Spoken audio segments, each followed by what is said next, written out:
3, 2, 1, good morning, good afternoon, good evening everyone, wherever you are, and for some ungodly reason you still have the boredom to watch this show. Welcome to the 6th episode of the World So Far Report. As always, alongside with me is my colleague Viktor Kajnik. Shalom. Alrighty, oh my god, this is gonna be a long episode, but thankfully then we're being followed by at least a week of break. Anyway, we remind you that this show exists solely because you support it, so please give shekelim, because otherwise it's not going to be quarantined for a week, it's going to be quarantined for a lot more. If you want to curse at us or send us news or God forbid to praise us, you can send us an email at topics@freedomalternative.com. We promise to read them. We don't promise to necessarily reply to every single email. Don't forget to subscribe to our BitChute profile as well. And if you want to subsidize the poor Romanians who want to also watch uncensored sofa, give some crypto so we can hold on to the subscription over there. Alrighty, obviously the most important topic is the US election. I haven't pulled in articles because I will presume that the vast majority of the people watching the World So Far Report have been doing roughly the same thing we've been doing, with the possible exception of talking to law enforcement officers and clerks at polling stations and things of that nature. But other than that, I believe everyone has been following both the cathedral and the alternative media at some in some way, shape or form or capacity. It should be said that when we're taping this at roughly 8 p.m.-ish Eastern European time, so roughly midday Illinois time, it's still unclear who won the presidential election. The assumption at this point is that Biden won the election, but as we all know, that can still change, and it's still up for debate. But until we get to the presidential election, because this is one of the mistakes that many people do, both Republicans and Democrats, they only focus on the top of the ticket, and very few people look somewhere down the ticket, as Americans would say, or for our European friends.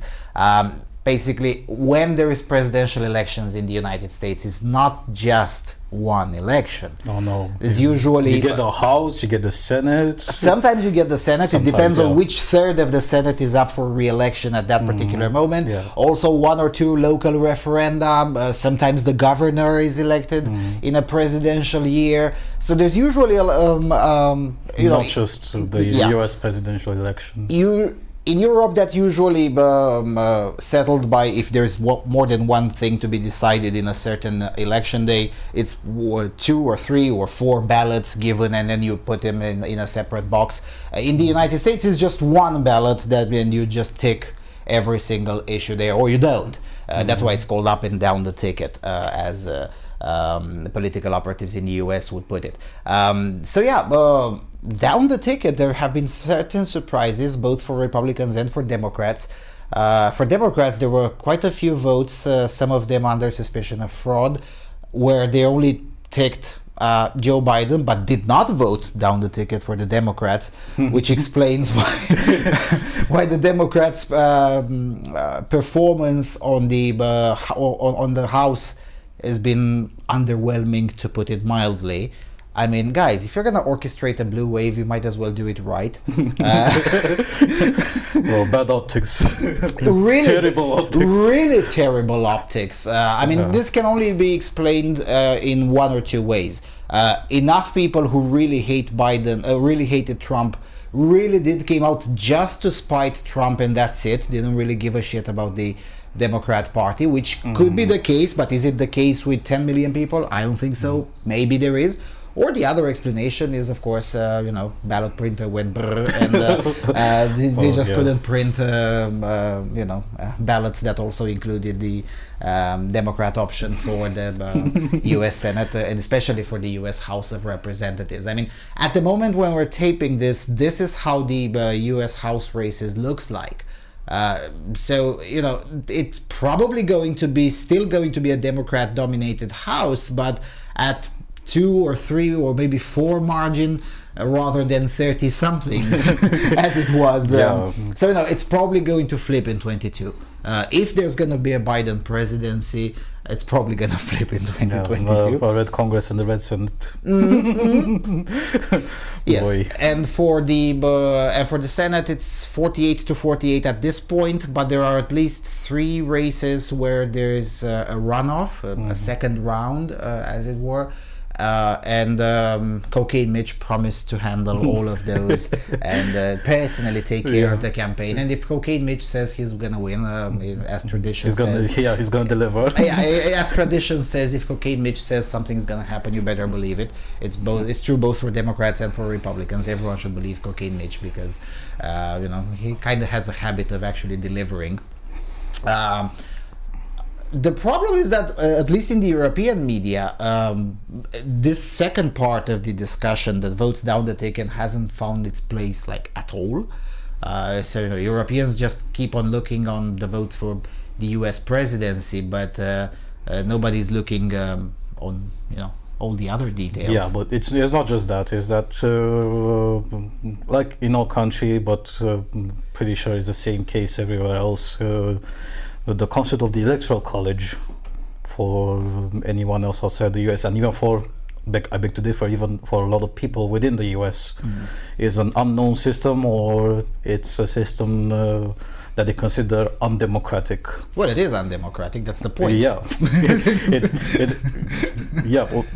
not only that. That's the point of it being undemocratic, because you don't get equal representation. How would it look like? Pretty much in this case, if it was purely democratic in the US, the coast could vote Democrat all the way into oblivion. If it was so. If in the case of the presidency, but in the case of the House, it would still be roughly the same. The Senate will still be roughly the same. But the fact that it's undemocratic, it's a feature, not a bug. And again, we don't know the final result at this point. But yes, but for Europeans, undemocratic equals bad. Which is hypocritical when we think of Germany, that Merkel overturned the Thuringia election because the wrong person came out. Yeah, in the first instance. Well, when dictator Merkel overturns elections in Thuringen, that's fine, but when the electoral college, which has been functioning impeccably for 200 and something years, 250-ish years, that's unfair. Now here I find myself in the situation of having to quote the Ayn Rand Institute: equal is unfair. So,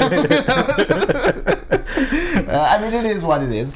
But still, I mean, the European press has been astonishingly bad at covering the US election. I'm not discussing here their biases, I'm just talking about their inability to articulate the technicalities of how this works. And I don't think this one can be blamed on biases. This one can only be blamed on stupidity. Because the European media has always been left-wing bias, with a severe left-wing bias most of the time. But at least they would get the technicalities right. I was looking just out of pure curiosity how The Guardian covered the 2000 election. And they had a lot more technical explanations and why things are working this way and what's the next step and why. Whereas this time around, it's like, yeah, we think Biden, man, but Orange Man bad. Okay, but why? It's terrible. Yeah, on the topic of Orange Man bad, if you're trying to say Orange Man bad, but you didn't look at how fundamentally bad Biden's campaign and policies presented in the campaign actually are fundamentally. Yes, but pretty much he ran with the fuck Trump narrative. Yeah,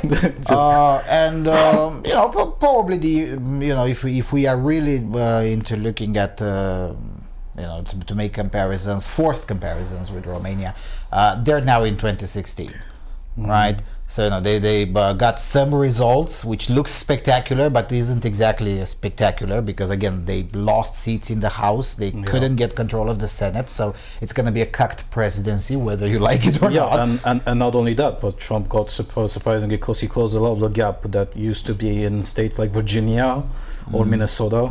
In Minnesota, it was particularly spectacular. Yeah, I mean, in Ilhan Omar's state, the Orange Man got like 49%. I mean, that's pretty Was it 48? 48.7 if I In any reckon, event, yeah. that's huge. By Minnesota standards, that's absolutely huge. And also, I've looked at the House races in California. Many of them pretty tight. All of those presumed by the New York Times, a former newspaper, as toss-ups. All of them won by the Republicans, and two others presumed as safety won by the Republicans in California. I mean, as I said, if we are to make a forced comparison with Romania, the Democrats are now the USR in 2016. In 2016, it was pretty spectacular for USR to get into the parliament out of nowhere.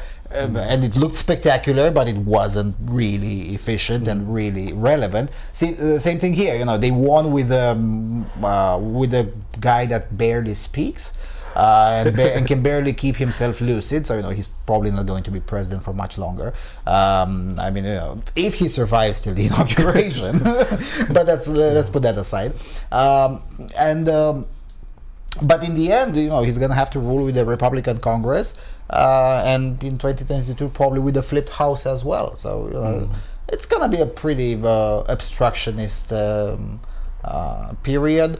It remains to be seen whether again, assuming Biden will win the presidency, because we still don't know for sure at the moment. Yeah, it is definitely still unclear, but I'm looking at it, at least personally, from a holistic perspective.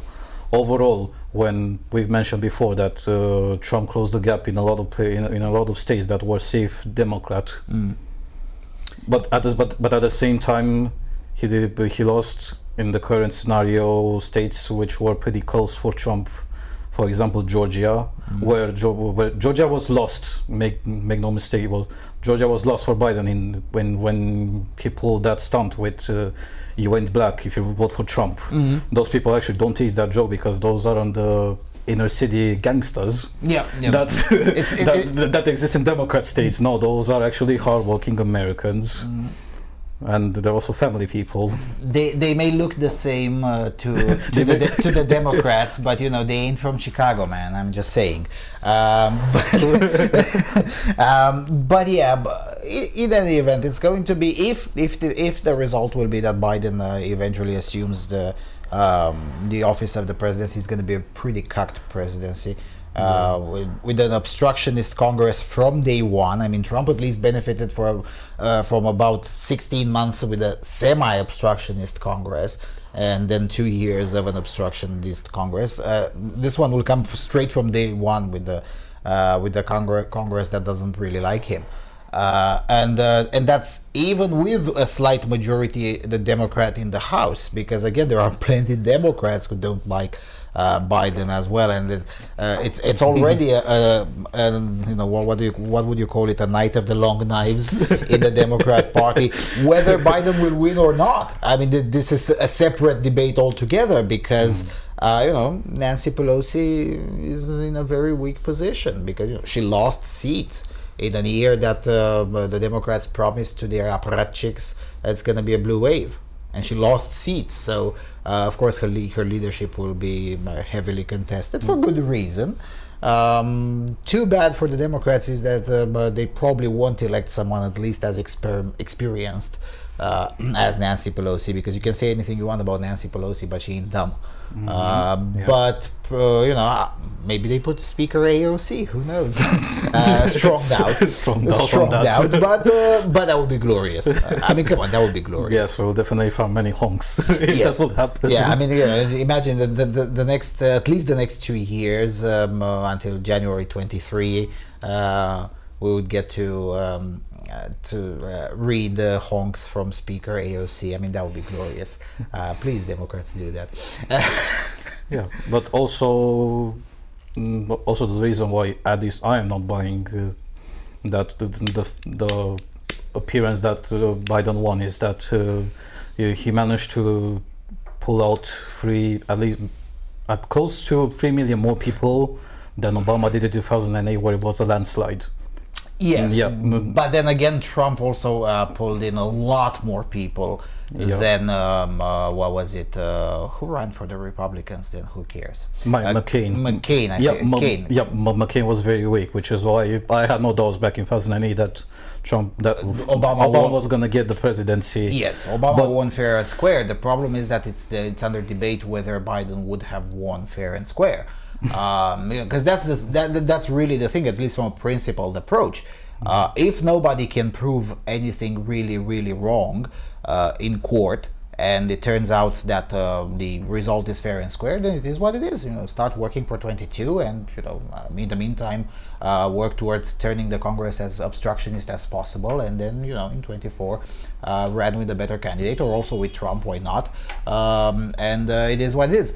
But if that's not the case, then that's going to be a problem, because traditionally conservatives don't protest the results of an election, provided that it's fair and square, and that's still under debate at this point. Particularly when we look at certain details, and again, I'm not going to go with the hysterical coverage that is offered by both conservative and leftist pundits on Twitter. I mean, Twitter at this point is a full mental asylum. Yes. And that is to put it mildly, and I would argue even it's quite an insult to mental asylums. Those places are much more calm than Twitter at this point.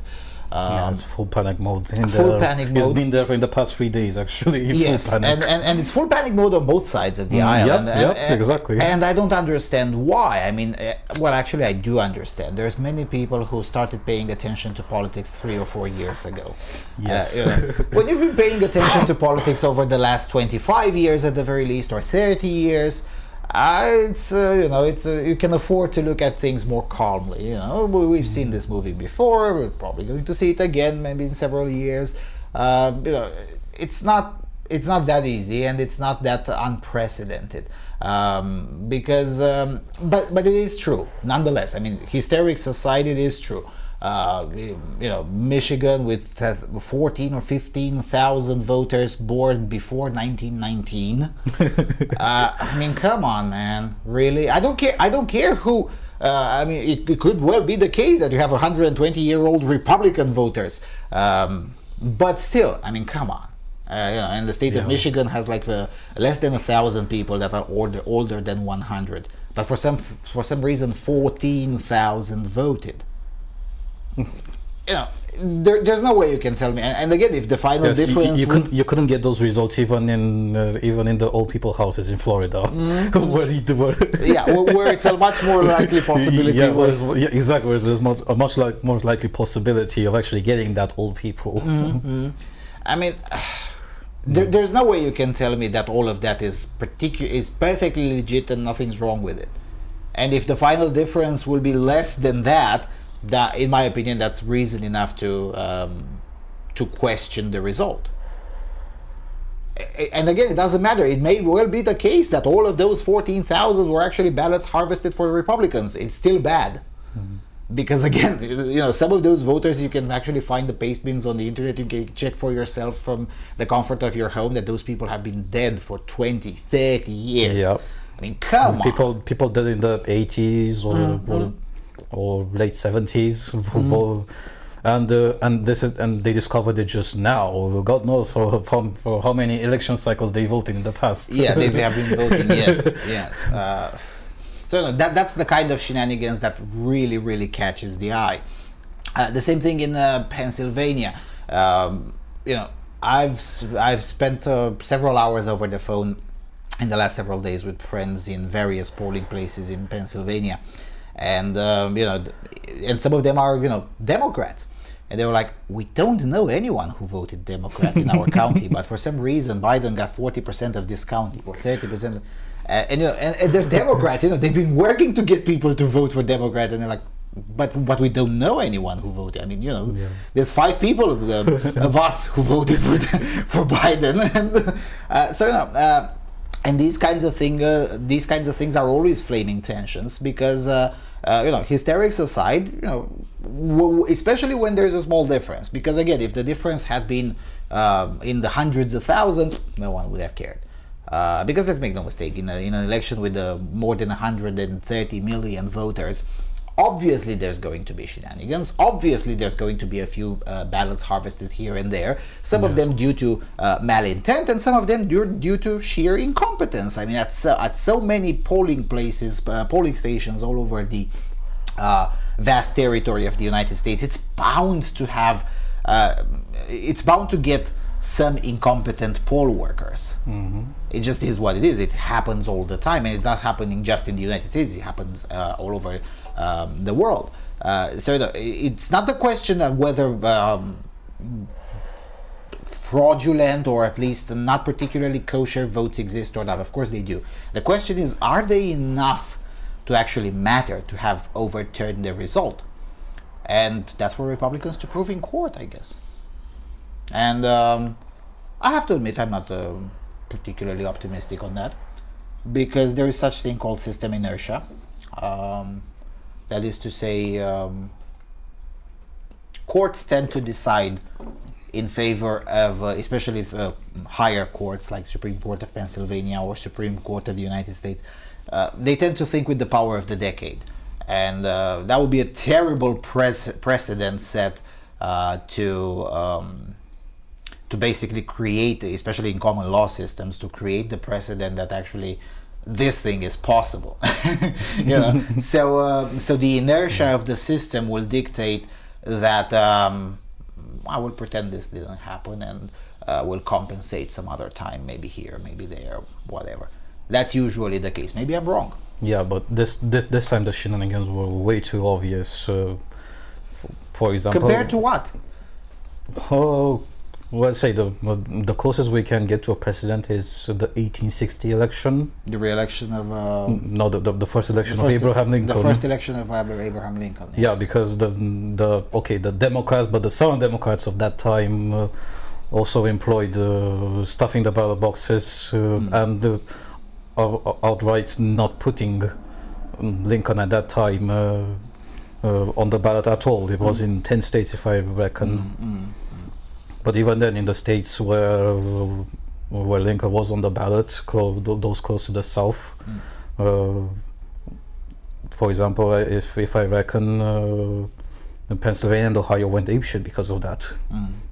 It was that obvious.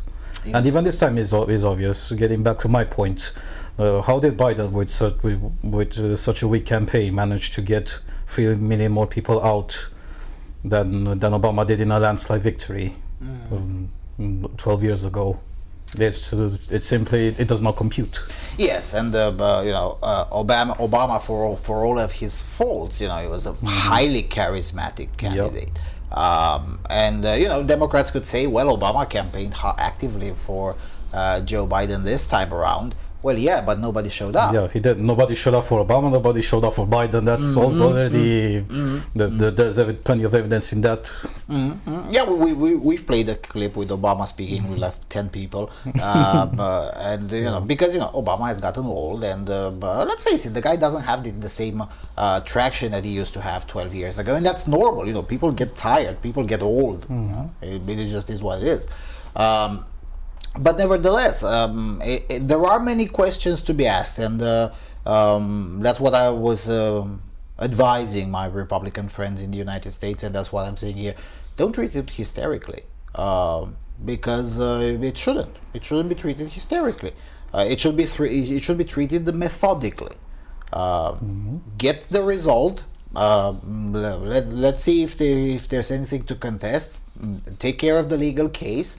And if eventually it still stays this way, then start working for 22. The House is flippable, obviously. I mean, it's just not an issue. And start preparing the candidate for 24, whoever that may be. Quite frankly, I would go with Trump in 24, but whatever. If it's not going to be Trump, then just start working at priming and seeding the 24 candidate. It is what it is.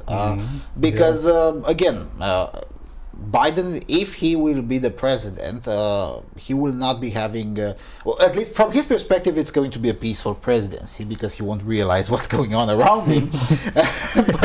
but from a political perspective, it's not going to be a peaceful presidency with a hostile Congress, with his health deteriorating at some point, because again, I think it would be quite literally abuse of elderly people to force Biden to stay in office until January 21st, 2025. I really think that would be quite abusive. But, and so that's the least likely possibility. The more likely possibility is going to be Kamala Harris. And that would create in itself a scandal, especially if they try to do this after 2022, and presumably Republicans will be more powerful in the Congress.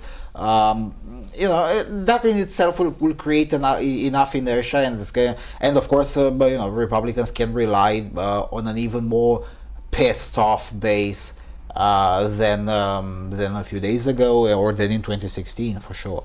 And that should be capitalized on. And of course, and this is true indeed, some of the top Republicans have been remarkably slow, although not really that slow. I mean, it's just people have appreciated it as being slow because the news cycle is just too fast. But it hasn't been really slow. I mean, it took them 24 hours to say, okay, fine, we're going to fight alongside President Trump to get to the bottom of this issue. 24 hours is not long. It's not slow. But others, yes, have been much slower in that. And as if it's a surprise, the Republican Party has Renos. Yeah. Oh my God, what a shock. Right. Still, when we were having the election party, we were discussing about nobody won the presidency without winning Ohio and Florida. Yeah, no president, with the exception of FDR and Kennedy. So basically, since 1932, nobody. It was only about Ohio. So no president since 1932 who won Ohio, lost the presidency. In this case, it's since 1912, I think it didn't happen for someone to win Ohio and Florida but lose the presidency or something like that. So it's a very weird kind of scenario, but again, nothing unprecedented. It is really weird because when you explore the exceptions, so when did that happen? So it was the 1944 election. When let's remember, USA was still in a war back then, and it was obvious that FDR was going to win. So, which is why the Republicans didn't put up a fight at all. And then in 1960, that was actually one of the toughest elections that the US has ever seen, where you had Kennedy, who was a Democrat from Massachusetts. And his vice president was also a Democrat, but from Texas. And yeah, even Nixon, well, let's give credit where credit's due. He was also a really cutthroat politician, which is why in the 1960 election it was that complicated, and it was really a tough one. But in this case, it's not like that at all. Right, and then there's the issue of the of social media. I mean, the amount of shenanigans pulled by social media was slightly higher than 16, in the sense that in 16 there were also plenty of shenanigans pulled against against the radicals of both aisles. But this time around they took the Twitter did. Facebook didn't, really. I mean, I hate to defend Facebook on this one, but Facebook really didn't. But Twitter did take the extra step of attempting to censor the president. This ain't going to be forgotten. And probably, and I'm sure Jack Dorsey knows this too. There was just 3 months ago, Yahoo News was explaining that at least from social media's perspective, they better root for Trump because at least Trump is known to follow the possibility of cutting a deal whereas Democrats are even more pissed off at social media. So yeah, the most egregious case of censorship that Facebook did, at least from what I said, from what I've seen, is that so after Trump called on Twitter to stop the vote, just a few minutes after, a group on Facebook called Stop the Vote. Yes. Started gathering people, and they got to around 350,000. Then Facebook shut it down. Then shut exactly. Or they shut it down. Yeah. And that doesn't bode well. Yeah, but then again, Facebook sometimes, because I'm really curious, I was unable to track the original admin of that group. Because sometimes Facebook does this pretty automatically, and if you file a complaint, it usually just pops up in a day, pops back up. It happened with a group in, I believe it was in London, who was organizing for protests against cough restrictions. Same thing, got shut down by Facebook, and I told the admin, have you tried to just say I disagree with the decision? It's like, oh, what's the point? Just click the damn button. What's the worst that can happen? Well, the worst that can happen was 6 hours later the group was back up. Sometimes these are not mistakes. It's just no human is involved in some of these decisions. And that's the thing. At least with Facebook, you do have these kinds of appeal methods, and sometimes they do work. Sometimes they don't. Of course, Facebook sucks in many respects.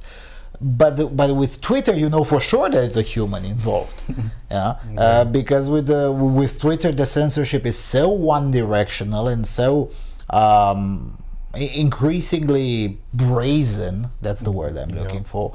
That's pretty hard to argue that maybe it's a coincidence. At least with Facebook, you always have a counterexample. It's at least there is some element of plausible deniability there. But with Twitter, there isn't. No, Twitter is 100% of their employees hate President Trump. They've been doing these kinds of things even before 2016, and again, this will bode in this fashion. If presumably Biden-Harris administration tries to pull in legislation to fuck around with social media, you might find a bipartisan consensus and goes with 2/3 in the Senate, and then what? I'm sure at least Facebook considered this possibility. But Twitter, they seem to think of themselves as untouchable, and as I said, Twitter is a mom and pop store. And we know what happens with mom and pop stores who pee against the wind. They get wet. They get wet. So, they get wet and they get smelly. Yes. So right.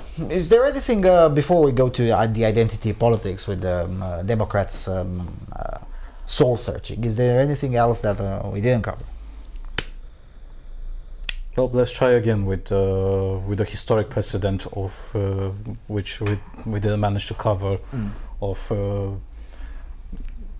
Ohio and Florida being won, but the presidency being lost. So the president is, at least from 1932, you've said since 1919, that 1912, in every election since then, every candidate who won Ohio also won the presidency, with two exceptions. One was the 1944 election when FDR won. You said that, but I'm thinking with the combination both Ohio and Florida. That hasn't been the case since 1912, to win both these states but still lose the presidency. Yeah, so tying it up to what I said earlier as to how Biden holistically had a pretty weak campaign. It's actually very surprising that he may have won. Yeah, the sociologists from the Democrat side will simply say, which is true by the way, but they will say, I don't think it's a necessarily sufficient explanation, but it's definitely an explanation that Biden did not suffer from what Hillary Clinton suffered.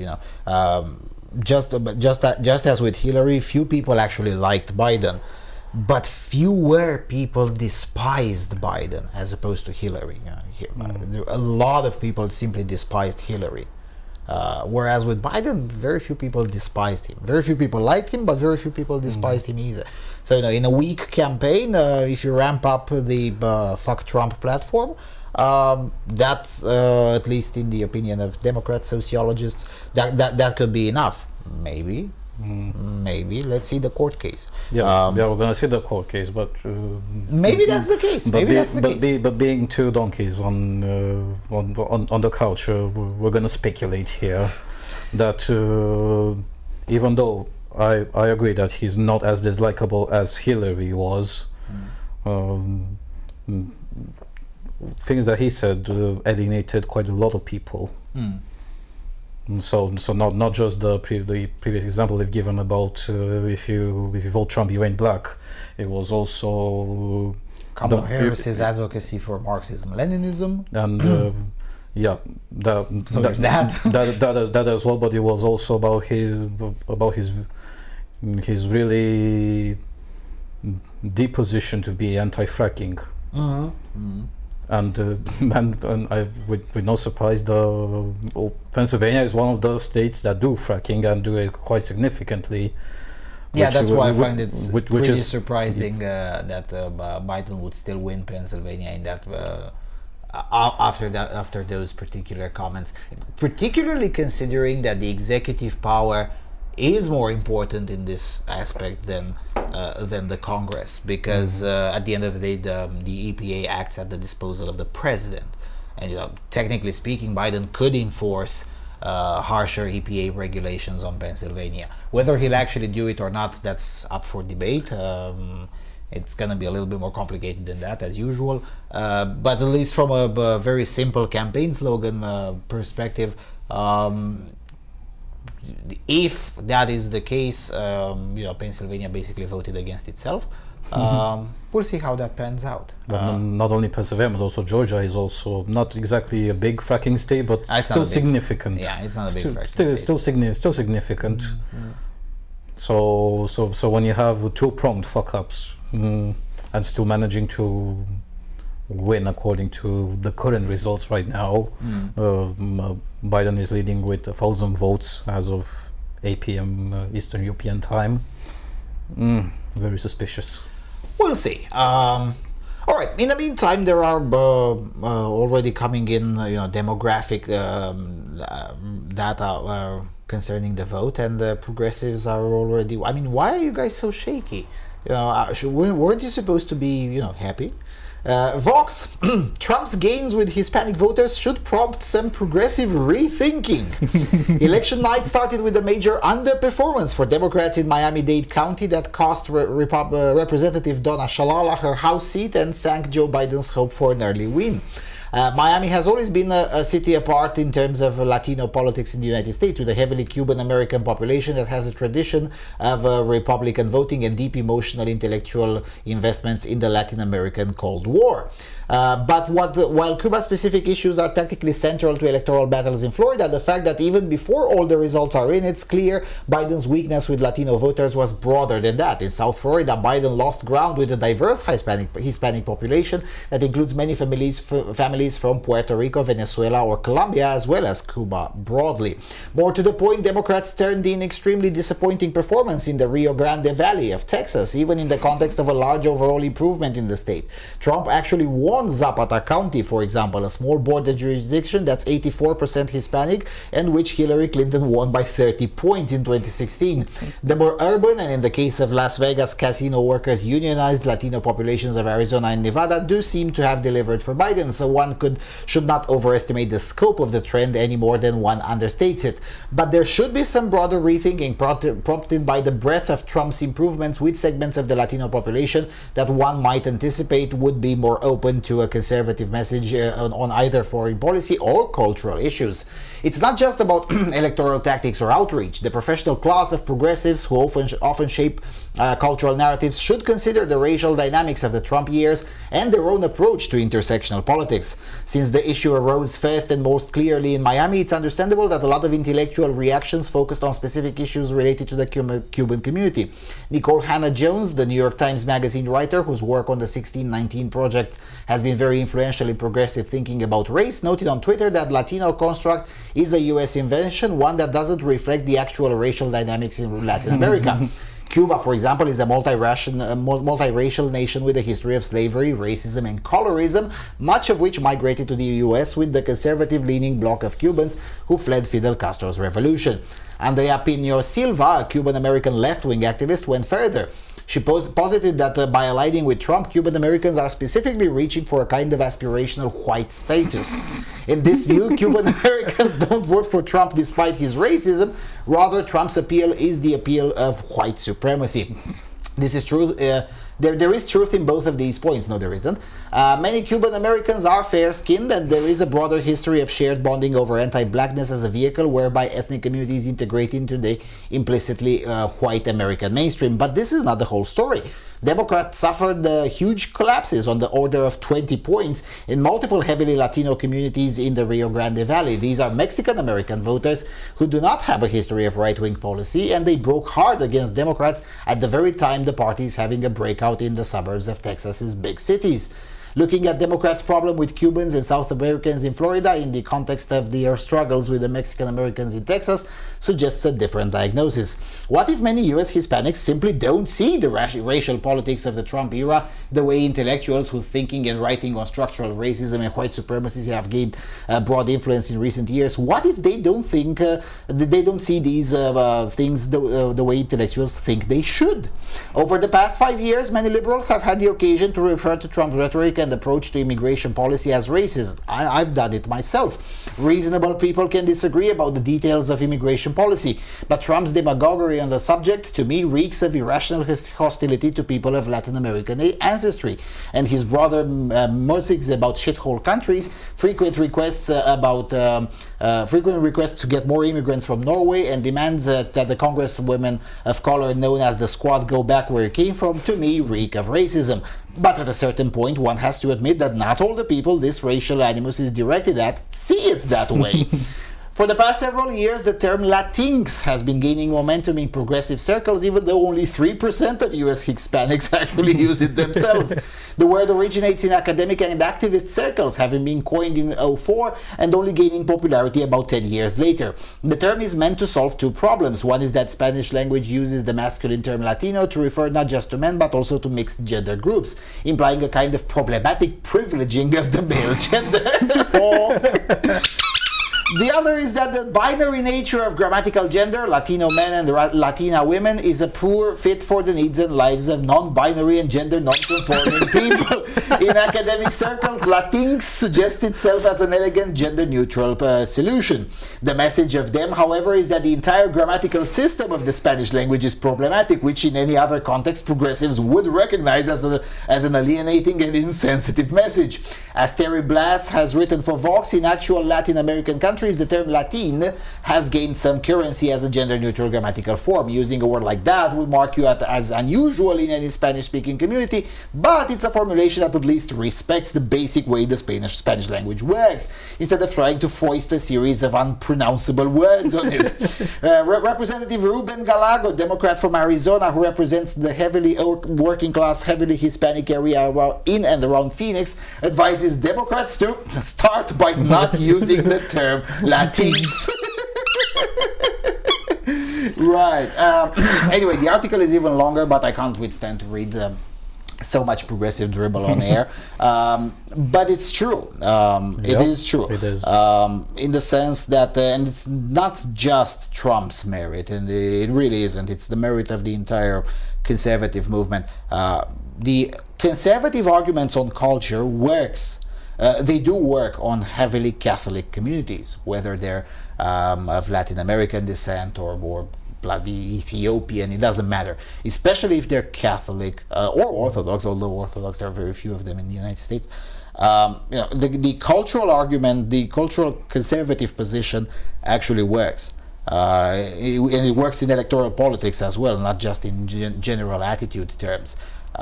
Because, well, for obvious reason, or it should be obvious, although, as always, if it is really obvious, then it's unknown to intellectuals, because that's usually how things work. I've started working on a clip to explain that, on how to be educated out of reality, because this is really what it is in terms of progressives, especially English-speaking progressives. They've been educated out of reality. I mean, the idea of going into a heavily unionized working class Latino community to start talking about Latinx.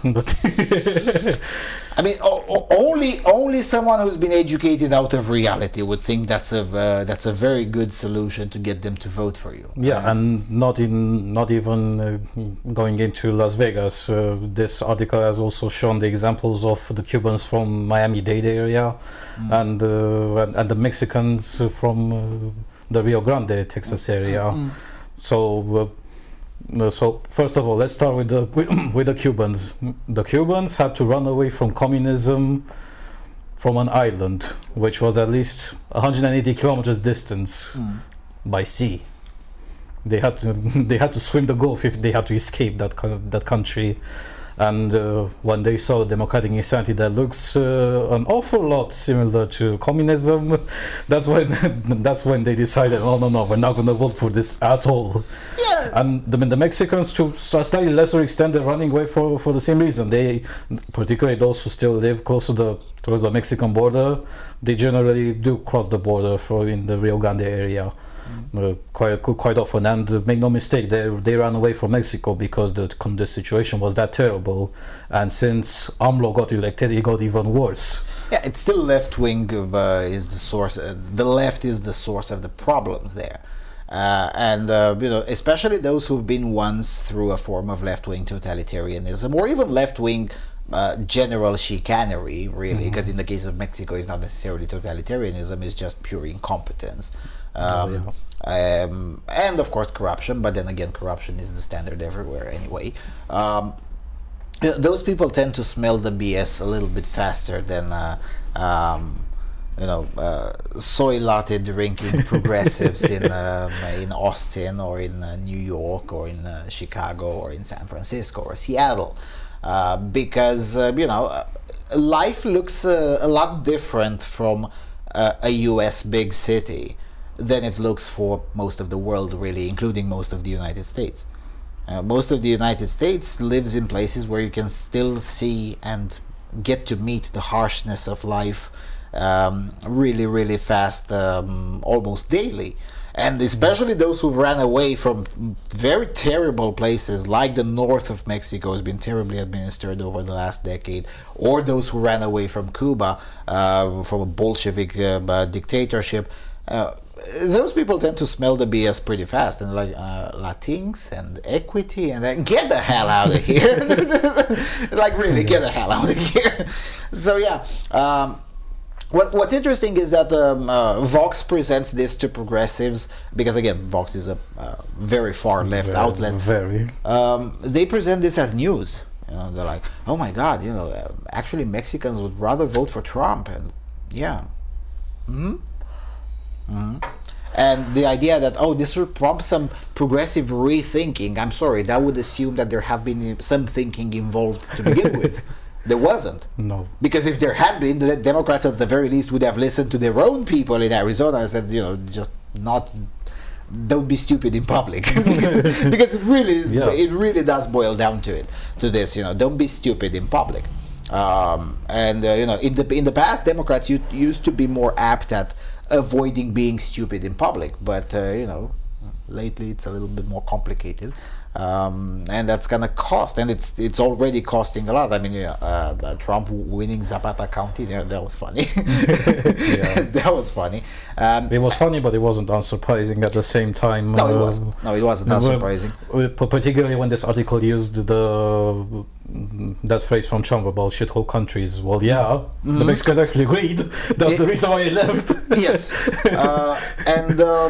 One other aspect that is not mentioned in this article, although again it's a little bit longer, but I've cut a lot from it, is that in addition to Latino voters breaking for Trump quite a lot, much more than leftists expected, but very much within the limits we expected.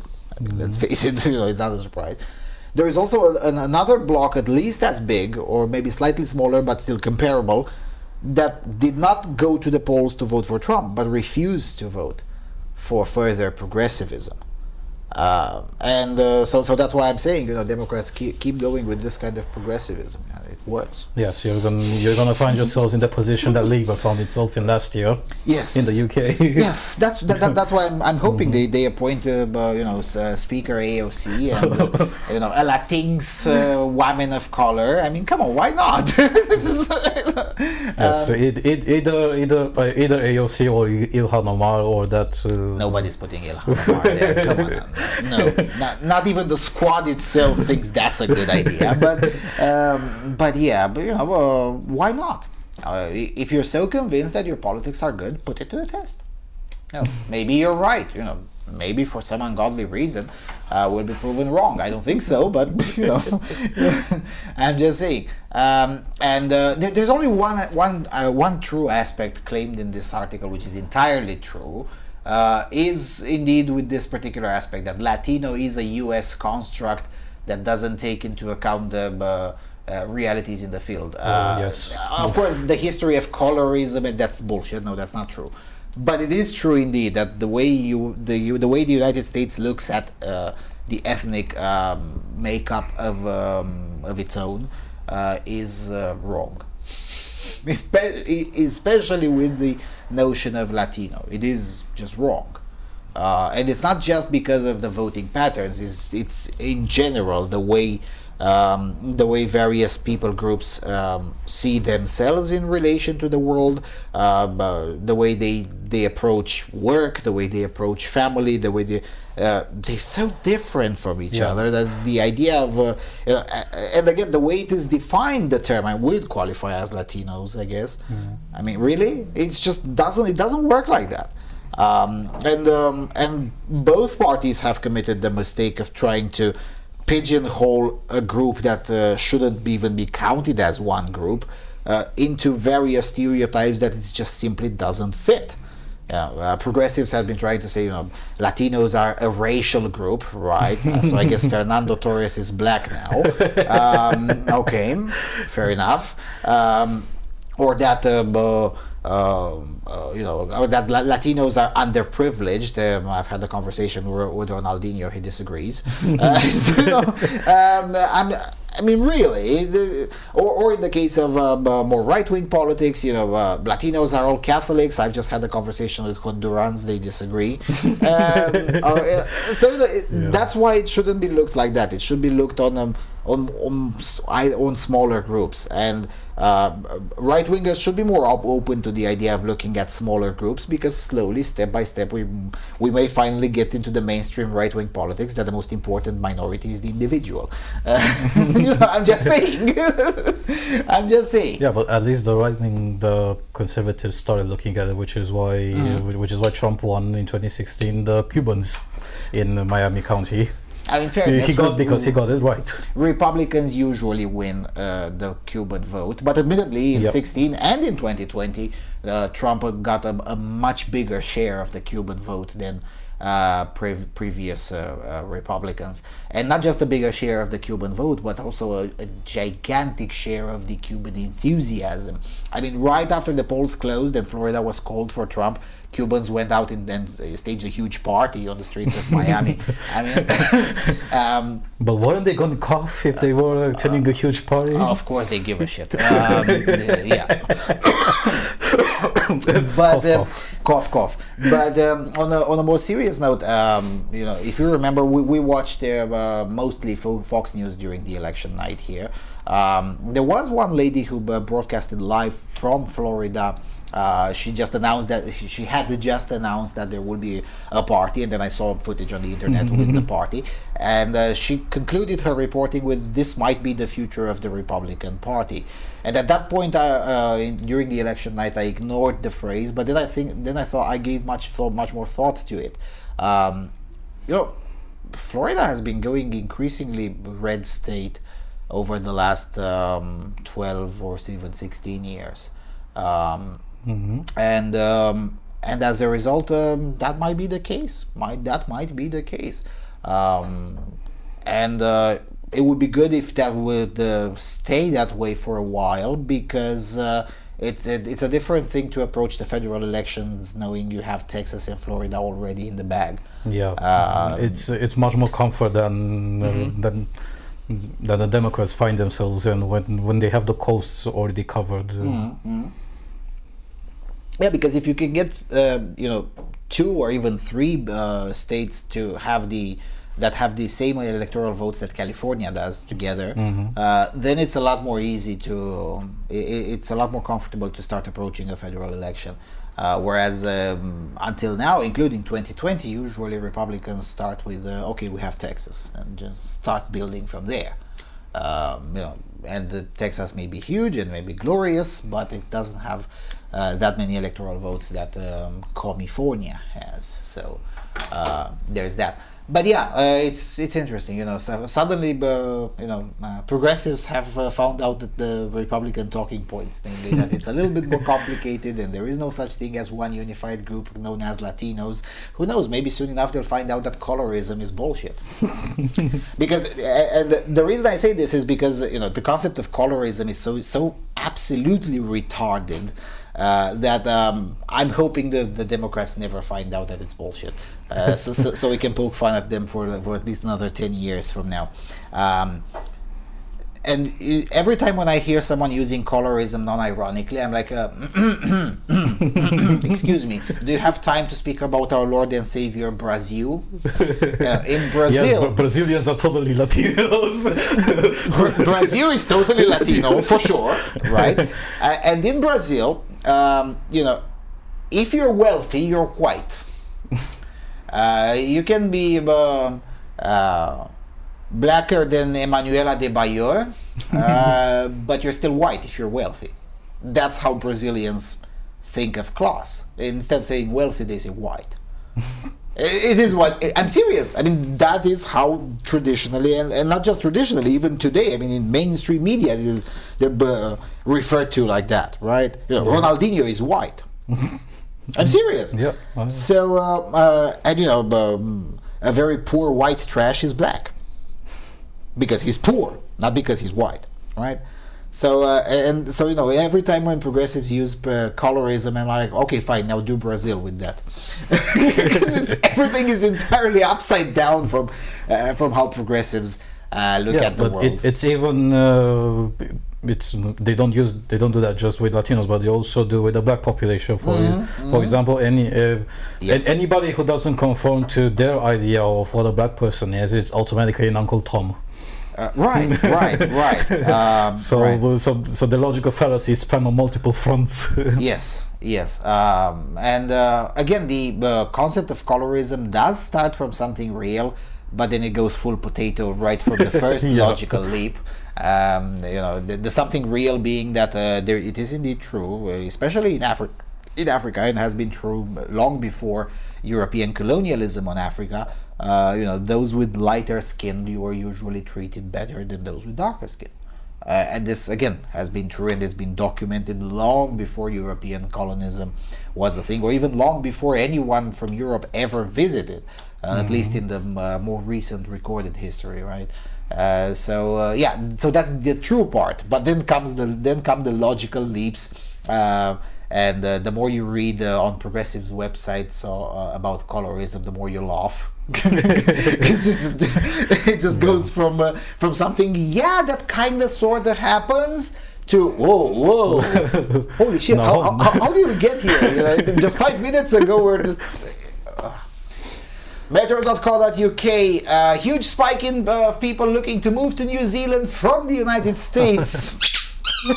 More than 5,000 US citizens have visited the country's government website since Sunday, which is 50 times more than they usually get each day. Mental health nurse Valentino Johnson has already moved to New Zealand, even though the election results are yet to come out. Previously living in Texas, which has seen 18,000 deaths due to the cough, the 44-year-old has great concerns about public health. The country is becoming so divisive. I want to raise my son somewhere he can be respected, he said. Managing director of of Accent Health Recruitment, Prudence Thompson, said that she was confident that there were enough jobs to satisfy demand.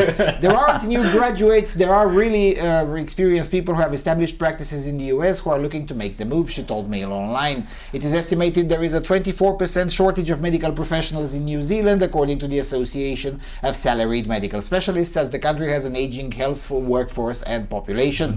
Prime Minister Jacinda Ardern, in her first major address since re-election, said her governing priorities for 2020 are small businesses support and ensuring citizens get a safe summer holiday. She added, though changing existing border settings is unlikely in the short term, dashing hopes of a trans-Tasman bubble, a travel corridor between New Zealand and Australia.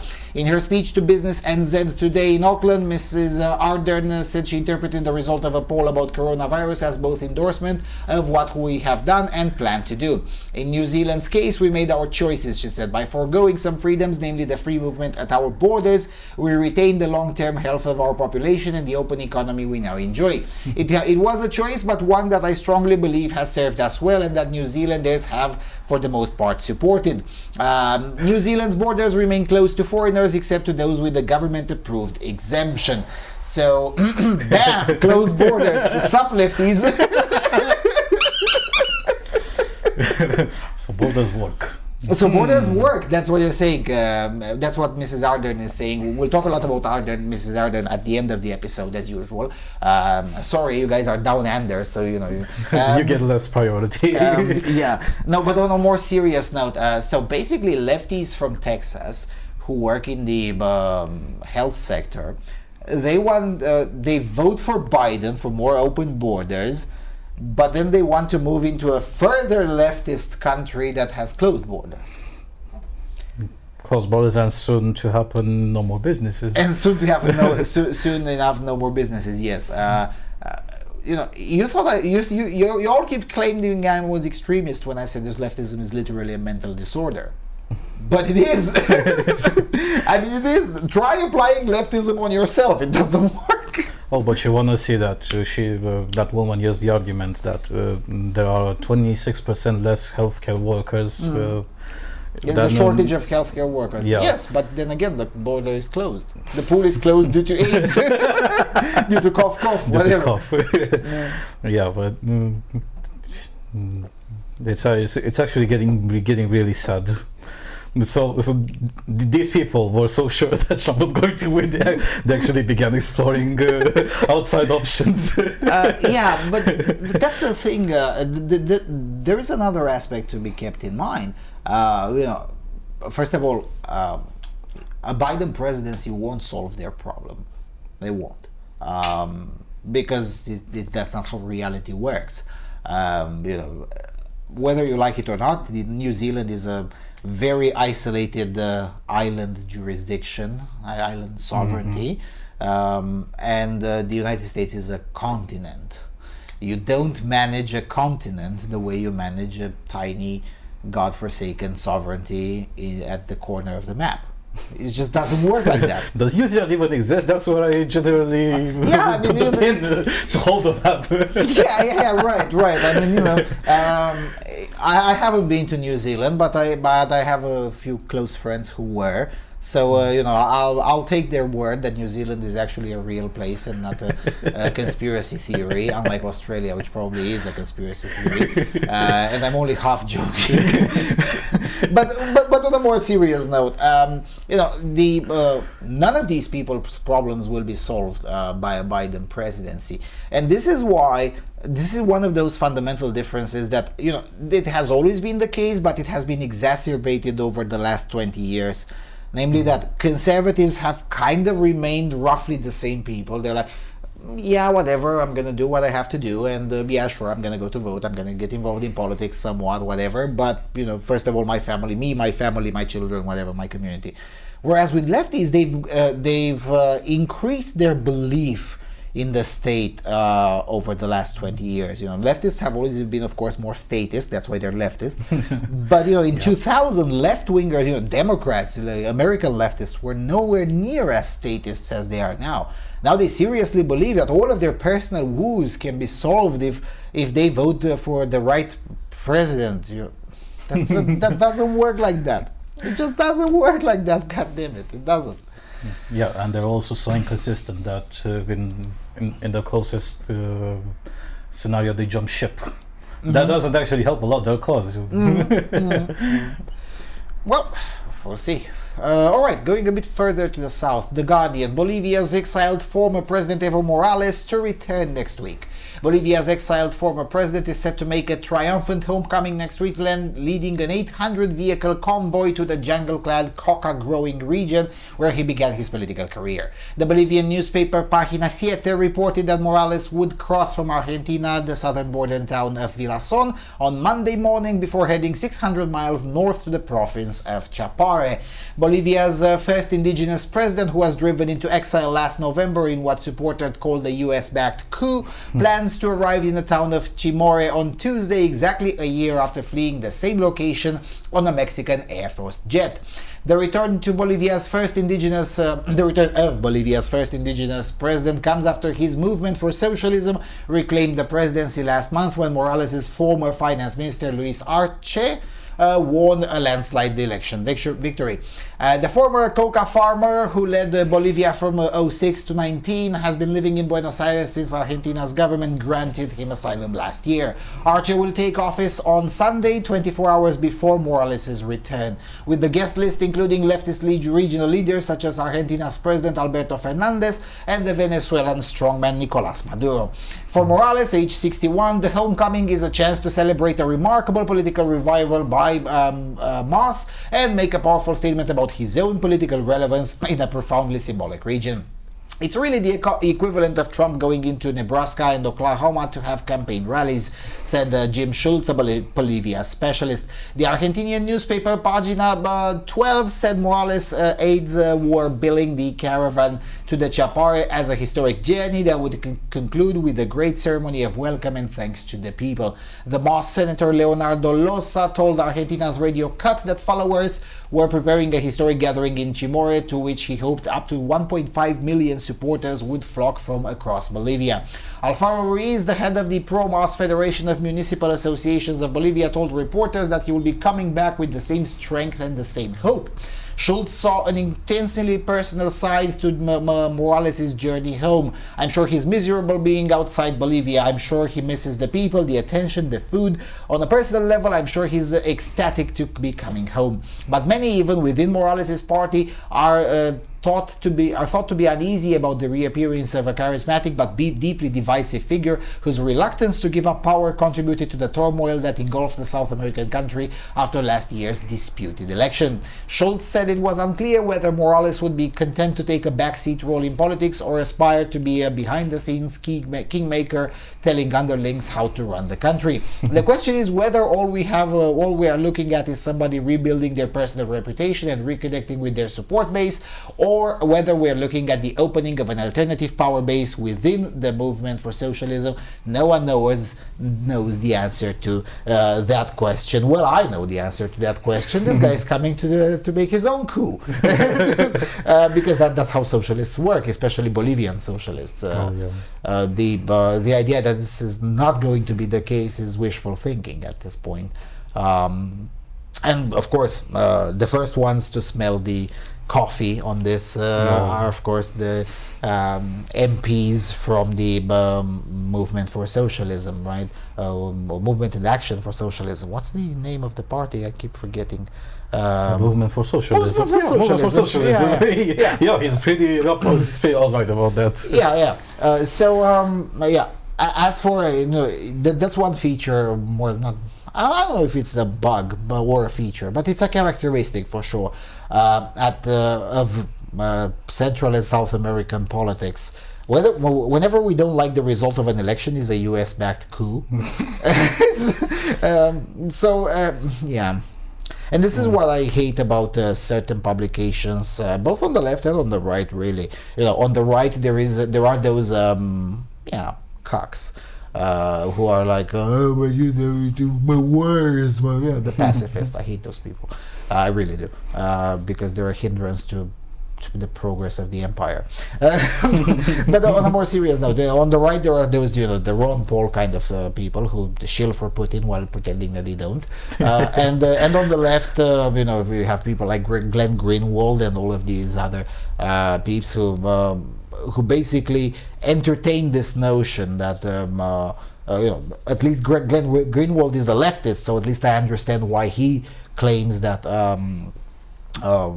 whenever he doesn't like the election, the results in South America or Central America, that's a US-backed coup. But I really don't understand the so-called pacifists on the right who go along with the same kind of narrative for no reasons. I mean, have you guys considered that maybe Morales sucks?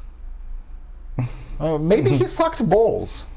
Maybe 13 years of him sucking balls and refusing to do the peaceful transition of power after he lost.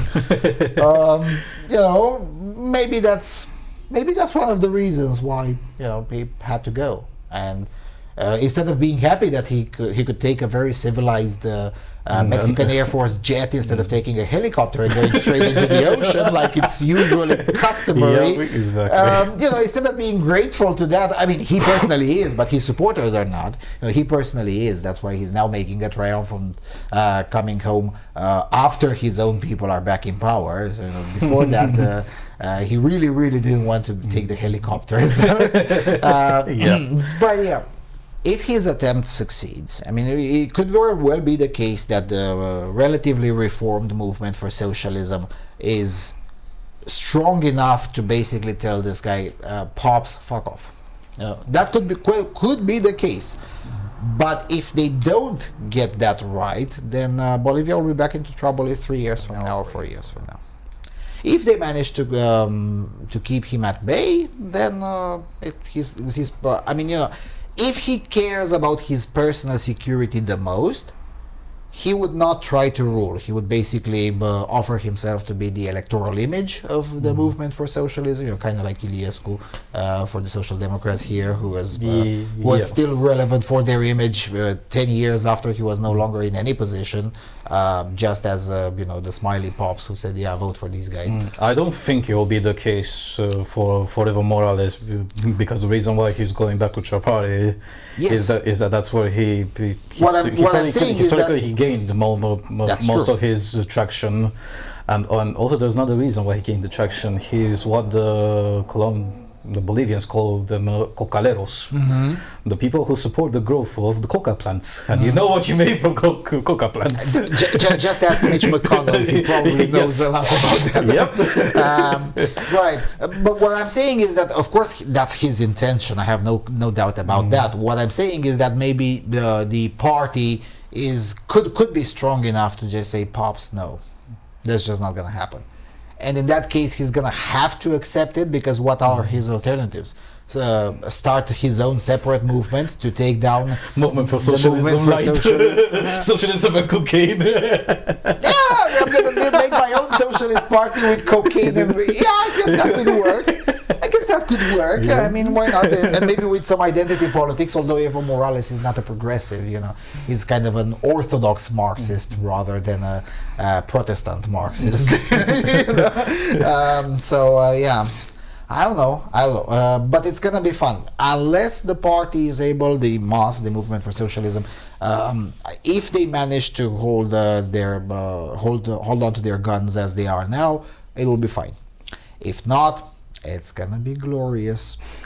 Maybe 3 years from now, maybe 4 years from now, maybe 2.5 years from now, because whenever Evo Morales is given enough influence, igloo is coming. It just is what it is. And again, it doesn't matter who's going to be the US president. The empire will not stand for another Evo Morales revolution. Oh yes, because the deep state generally has issues with Latin American countries, not presidents themselves. Yes. Yes. And oftentimes, especially with these kinds of socialists in Latin America, oftentimes, I'm sorry to say, the deep state has a point. I mean, it really does. Just because the deep state does a lot of fucked up shit, that doesn't mean they're always wrong. And in the case of commies in Latin America, I'm sorry, they're right. They're actually not going far enough. Yes, I mean, the way they're wrong is with the implementation. Yes, they're being excessively moderate and excessively peaceful. I liked the Reagan era when there was more of a decisive action when it came to these kinds of commies. Right, let's get closer to home. Europe, Al Jazeera, Georgia opposition rejects election results, stages protest. So it's not that Georgia, US has problems with their election. The Republic of Georgia in Far East Europe has its problems too. Opposition plans protests as early count shows governing the Georgian dream leading in Saturday's parliamentary vote. Georgia's electoral authority has said preliminary results show that the country's governing party had won a parliamentary election, but the opposition rejected the figures, and thousands of people took to the streets to protest. With more than 99% of ballots counted, the Georgian Dream Party had received 48.1% of Saturday's vote, the Central Election Commission said. The biggest opposition alliance, led by the United National Movement Party, got 27.1%. Several other opposition parties managed to clear the 1% threshold for membership in parliament. The governing party, founded by Georgia's richest man, Bidzina Ivanishvili, declared victory soon after polls closed across the former Soviet Republic, and 4 exit polls put it in first place. Georgia has made me a worthy choice, and that Georgian dream founded by me is a worthy dream. Georgian voters who would not make the wrong choice today expressed support for worthy people, Ivanishvili told a crowd of cheering supporters in the capital Tbilisi. The opposition said the results did not correspond with reality. We won't accept this result and call on people to come to Rustaveli Avenue at 4 p.m., Nika Mela, a UNM member, told reporters after consultations with other opposition leaders on Sunday. Waving Georgian flags, thousands of demonstrators gathered outside the imposing parliament building located on the avenue. And this is where we know Al Jazeera doesn't know the politics of Georgia. The parliament building is not in Tbilisi. The crowd, many wearing masks against the cough, burst into applause as opposition leaders said the vote had been rigged and demanded a new election. That ain't happening. UNM was in talks with other opposition parties on holding a new election. Tina Bokuhava, a member of the party, was quoted by the Georgian ITV broadcaster. If the government refuses to hold new election, the opposition then has to refuse to participate in the parliamentary life, because this will be the parliament staffed by forged elections rather than expression of free will of Georgian people, she said. David Kirtadze, another member of UNM, said that this is not a real picture and those results don't reflect the will of the Georgian people. Actually, they do. Earlier, he had tried to interrupt the head of the Electoral Commission when she was announcing the preliminary results, and was forced by guards to leave the conference hall. Doesn't sound like USR to you. Yep. The opposition claimed it received enough votes in a total to form a coalition. More than 30 opposition parties, led by UNM, the largest and strongest opposition force, had announced on Friday that they would not go into coalition with the governing party after the election. Al Jazeera's Robin Forestier Walker, reporting from Tbilisi, said most voters were able to cast their votes freely and in safety, though there were some violent scenes between supporters of rival parties, which by Georgia standards, nothing happened. He added, Georgia is likely to have a more diverse parliament, but politicians will now have to focus on immediate challenges such as soaring COVID-19 infections and the bleak outlook for the economy. The country's economy has been hit hard by the spread of the cough and is forecast by the government to contract by 4% in 2020. That's actually true. That's actually quite a little. Yes, and they've actually done a lot better than this article is claiming. The government's popularity has waned, and opponents accused it of mishandling the economy, selective justice, a weak foreign policy, and stamping on dissent with the violent dispersal of protests with the weak foreign policy. They're right. Critics said Ivanishvili, who does not hold the government post, runs the South Caucasus country of 3.7 million people from behind the scenes, an accusation denied by the party, which has governed for 2 consecutive terms. A fifth of Georgian territory is controlled by pro-Russian separatists following a short war with Russia in 2008. Both the government and the opposition would like to see Georgia join the European Union and NATO, but such moves would be strongly resisted by Moscow. Georgian Dream also favors closer ties with Russia. Right. So, first of all, it should be said that the United National Movement is basically their version of Save Romania Union in our neck of the woods. It's not even a progressive party. It's an NGO that pretends to be a party. It's an NGO that has members in the parliament, and and it's the Smurk party. I mean, if viewers of the English language channel are familiar with the highly complex concept of Smurk. It really is the Smurk party. I've spoken, as you all know, I've been to Georgia, and I've been to Georgia multiple times. I have several friends in Georgia, and of course I have friends in the politics of Georgia. And of course, when I saw the article, well, actually, I didn't see this article. I saw a much better article on BBC Russkaya Sluzhba, but I didn't have the time to translate that one, so I just picked this one because it's already in English. When I saw the article on BBC, the Russian service, of course, I picked up the phone and called to the Republic of Georgia and like, really? You had election fraud? And they were like, no, we didn't. No, the election is... we're fine, mate. Because I expected it to be roughly incident-free. Georgia has had a lot of problems since independence, but this one is not characteristic to the Republic of Georgia. Stealing votes is not really a thing. Stealing votes is more of a Democrat thing. It's more of a Democrat thing, yes. And the Republic of Georgia doesn't have Democrats. It has, Orthodox conservatives, kind of centrist-ish bullshit politicians like Georgia Dream, and the Smurk party. They don't have Democrats. So as a result, stealing votes is really, really not a thing in the Republic of Georgia. Particularly because it's a small country. If you would steal votes, people will find out. Yeah. Then the eagle definitely gets big. Yes, and Georgia has a Second Amendment. You get shot, and that's not a joke. Open carry is very customary and very common in the Republic of Georgia, and at least from its area, it has the fastest internet. It's a very well-connected country, very technology friendly. Again, if someone would have seen something that looks off the mark with the Georgian elections, within 20 minutes the whole fucking planet would have known. Guns blazing. Yes, because again, their activists would have posted in both Russian and English, so again in 20 minutes the whole planet would have known. The Far East would have read in Russian and the Far West would have read in English. None of that is the case. Nobody really thinks that, and by nobody I mean even the UNM. They don't really think they just think that they deserved more votes. If you deserve more votes, why didn't you get them? Yeah, or maybe you didn't deserve it. And this is because of course it's Al Jazeera. They have to seed some doubt. They were like, well, it's mostly peaceful, but yeah, there were some beatings. And guys, we're talking about former Soviet Union. It's 2 or 3 drunk people, supporters of different political parties, having a small fist fight, or what's the word I'm looking for in English? Kerfuffle. That's not violence. Election violence in the former Soviet Union means like you've seen in Kyrgyzstan. Yeah. With several dead policemen and big igloos and cell phones of people in the hospitals. Yes, that's election-related violence in the former Soviet Union. That's how that looks like, and it worked, by the way. In Kyrgyzstan, the people got what they wanted. That's a scientific debate and election-related violence, right? In Georgia, nothing happened. Absolutely nothing happened in Georgia. Unironically, it's just, UNM lost.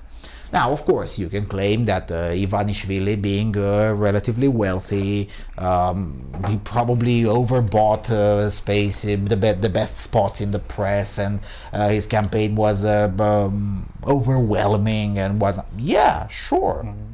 But why didn't you raise more money? Because, again, Ivanishvili didn't really spend an ungodly amount of shekels. Yes, he spent more than UNM and all of the smaller parties combined, but not by much, like 5 or 10% more. So why didn't you raise more money? You can't. Tough. Tough. Tough. So you should stop being an NGO that pretends to be a political party. Maybe if you become a political party, it would be easier, because it really is the case. Because I was talking with a Turkish chap who has several businesses in the Republic of Georgia, and he's a Georgian citizen. And he's like, and he was part of the youth movements in Turkey for secularism and whatnot before moving to Georgia. So he was kind of one of the people who you would have expected to support UNM. And he was telling me that, yeah, they came for support. And I'm like, yeah, but are you guys a political party or an NGO?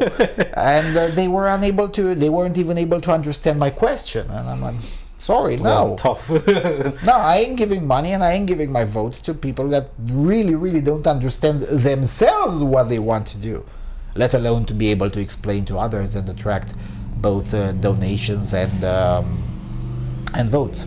So yeah. New York Post, Vladimir Putin plans to step down next year amid health concerns, report claims. Vladimir Putin is planning to step down as speculation swirls in Russia that the longtime president may have Parkinson's disease, said the report on Thursday. Moscow political scientist Valery Solovey told The Sun that the Russian strongman's 37-year-old girlfriend Alina Kabayeva and his two daughters are pushing him to leave the office.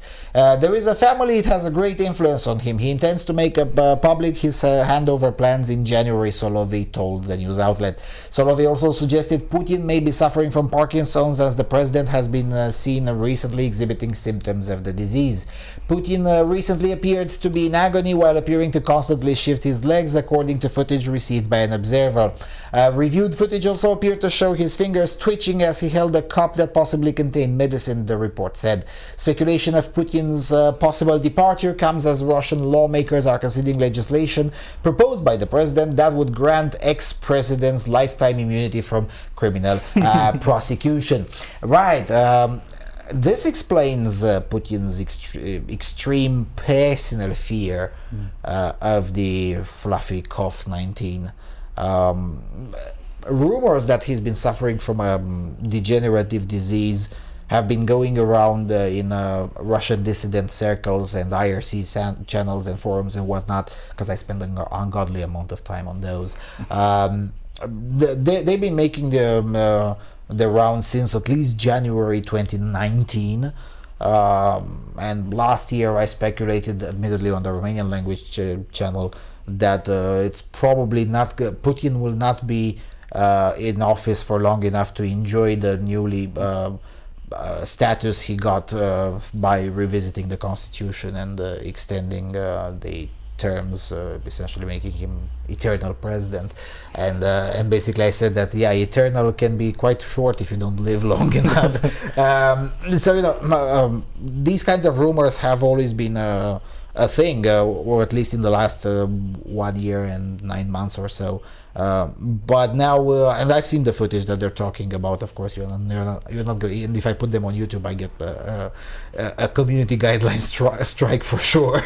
So, but yeah, now with more evidence coming up, and with more and more, and again, this particular chap is not Solovey. Is not talking out of his arse. Solovey is pretty knowledgeable with the inner workings of the Kremlin, because that's how he stays alive. But who's going to follow after Putin? That's the real question. Yeah, that's a serious question, because Putin did not prepare a successor for him. He did not. He really did not prepare a successor. And Medvedev, come on, give me a break. Oh, he definitely won't be. But that's the essence of the question. So, okay, he's going to step down due to reasons, but who's going to follow him? That's the most pressing question at hand. Probably one of those more economically performing governors in various oblasts. That's probably going to be the case. As an emergency solution, at least for one term, and then he'll probably stop giving a shit. Putin will stop giving a shit if he lives that long. Because if it's true and he has Parkinson's, and those are the way I looked at the video and the way the symptoms look like, he's probably not going to be alive for much longer.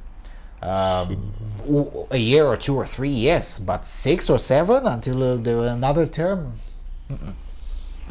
Yeah, and it's gonna be fun. Yeah, but it will definitely complicate things at the international level. And when we're talking about Russia, there are pretty dissident voices. Or maybe Sasha Lukashenko for a while. Why not? He's a Soviet citizen. Long experience in the Supreme Soviet, so why not? Because and again, these kinds of rumors with Putin suffering from a degenerative disease, I started revisiting them in May, I think, or late April, when it became clear that COVID-19 has a disproportionate impact on people suffering from dementia, Parkinson's disease, kidney disease, these kinds of very messed up degenerative diseases. Because I learned back in April that if you want to visit Putin, even if you're his daughter or whatever, you go into some sort of a gulag, basically a bunker, and you stay there for 20 days, and then you're allowed to visit Putin. And that's how all of the governors do. I mean, governors, when they have to go and report to Putin, they fly in 3 weeks earlier to Moscow, and they stay in a gulag. Well, that's not a gulag, it's a pretty comfy place. And the Russian press wrote extensively about this. I mean, it's not a secret within Russia how you go about visiting Putin these days. And when I read that, I'm like, why is this guy so fucking afraid? I mean, Xi Jinping doesn't care, but Bolsonaro doesn't care, Trump didn't care, heck, even Boris Johnson doesn't really care. Most of the prime ministers and presidents in Europe really don't care that much. But for some reason, Putin specifically does. And you'll say, well, yeah, Putin is older. Well, Lukashenko is older too, and Lukashenko doesn't care that much. And I was thinking, yeah, maybe those rumors were true, and now we get this, and I'm like, The dots finally start connecting themselves. Well, what can I say? Go Parkinson's. Hashtag Team Virus, hashtag Team Parkinson's. Hashtag Team Virus, Team Parkinson's. But yeah, I hope it's true. Maybe Yahweh will deliver, and will be attending Putin's funeral in Russia in a few years. I'm serious. If this guy's when his health will deteriorate fast enough, I'm gonna start making a budget on how much it would cost to attend Putin's funeral, and I will. I'm serious. I mean, it's been many years since I have attended a dictator's funeral. And I'm missing that. And I really need to attend the funeral of a dictator. And which ones are closer? Lukashenko, not really. I mean, his regime might fail, but he's going to be alive for many years from now. Xi Jinping is pretty young. Putin is the best candidate for this decade. Probably Putin is the only dictator who might deliver with a huge funeral. And I missed the opportunity to attend Robert Mugabe's funeral, unfortunately. He died just a month after I was in Zimbabwe, and it took them forever to organize the funeral, and I just didn't have the time or the money. Really, it would have been pretty expensive. And I'm actually pretty upset by that. I would have loved it to attend Robert Mugabe's funeral. African dictatorship funerals in Africa are something unique. They are unique, and they're glorious. I mean, they really are. And I'm not trying to poke fun. They really are glorious. And it's quite an experience. I have attended the funeral of a more local. Well, he ruled like a dictator, but he was pretty appreciated by the population. A more regional leader. I won't say which one, because then it's going to be pretty complicated to explain why I was there. But I have attended funerals of important people in Africa, and it's glorious. It really is. I mean, it's quite an experience. One has to do it at least once in a lifetime. It's quite an experience. And yeah, I have never attended the funerals of a head of a party in the Soviet Union. I was too young to attend Andropov's funeral, and not born when there were those serial funerals back in the 70s. Before Gorbachev, they changed the president of the USSR multiple times, and sadly I was not born then. But yeah, so I would love to. I'm serious. NPR: Kosovo's president steps down to face war crime charges. Kosovo President Hashim Thaçi, who fought his country's 98-99 War of Independence from Serbia, has abruptly resigned after a Hague-based special court confirmed that he's been indicted on war crimes charges. Speaking at a news conference in the Kosovo capital Pristina, Thaçi said he was stepping down to protect the integrity of the state. "I resign as of today," he told reporters on Thursday, urging calm and political and civic unity. Thaçi, a fixture of Kosovo's politics for 20 years, will face charges at the Kosovo Specialist Chambers in The Hague. The tribunal was set up in 2015 to handle allegations of war crimes stemming from the war that ended in 1999 after US-led NATO troops bombed Serbia. Kosovo declared itself a nation in 2008, but Serbia still claims Kosovo as its own because Kosovo is Serbia. Serbia's allies have blocked Kosovo from joining the United Nations, NATO, and the European Union. Thaçi was a senior commander in the Kosovo Liberation Army guerrilla group. After the end of the war, he was Prime Minister of Kosovo and was elected president in 2016. In July, a month after the indictment was first announced, he met with the prosecutors to discuss the allegations that include a range of crimes against humanity and war crimes, including murder, enforced disappearance of persons, persecution, and torture, according to a statement by the court. The indictment alleged that Thaçi and several others are criminally responsible for nearly 100 murders of known victims of Kosovo Albanians, Serb, Roma, and other ethnicities, and include political opponents, the court said. According to the procedures of the Kosovo Specialist Chambers, after charges are filed, they must be confirmed by an independent judge who determines if the allegations raised are well grounded. Thaçi said Thursday he has learned the charges against him were confirmed. Kadri Veseli, leader of the Democratic Party of Kosovo, to which Thaçi also belongs, released a statement Thursday saying that the same tribunal also indicted him and that he would voluntarily travel to The Hague to turn himself in. A third politician, Jeb Selimi, the deputy in Kosovo's parliament, also announced his indictment. He said that, like Veseli, he would travel to The Hague. Thaçi's resignation follows the arrest and transfer to The Hague on Wednesday of Jakub Krasniqi, a former Kosovo Liberation Army spokesman and former Speaker of Kosovo's parliament. Krasniqi was arrested pursuant to a confirmed indictment related to war crimes and crimes against humanity and an arrest warrant and transfer order issued by the pre-trial judge of the Kosovo Specialist Chambers, the tribunal said in a statement. It did not give details about the indictments against him. Stephanie van der Berg, a Dutch journalist who hosts a podcast on international war crimes, said the court is controversial in Kosovo, where all the KLA leaders are veteran politicians. It's hugely significant that Thaçi turned himself in.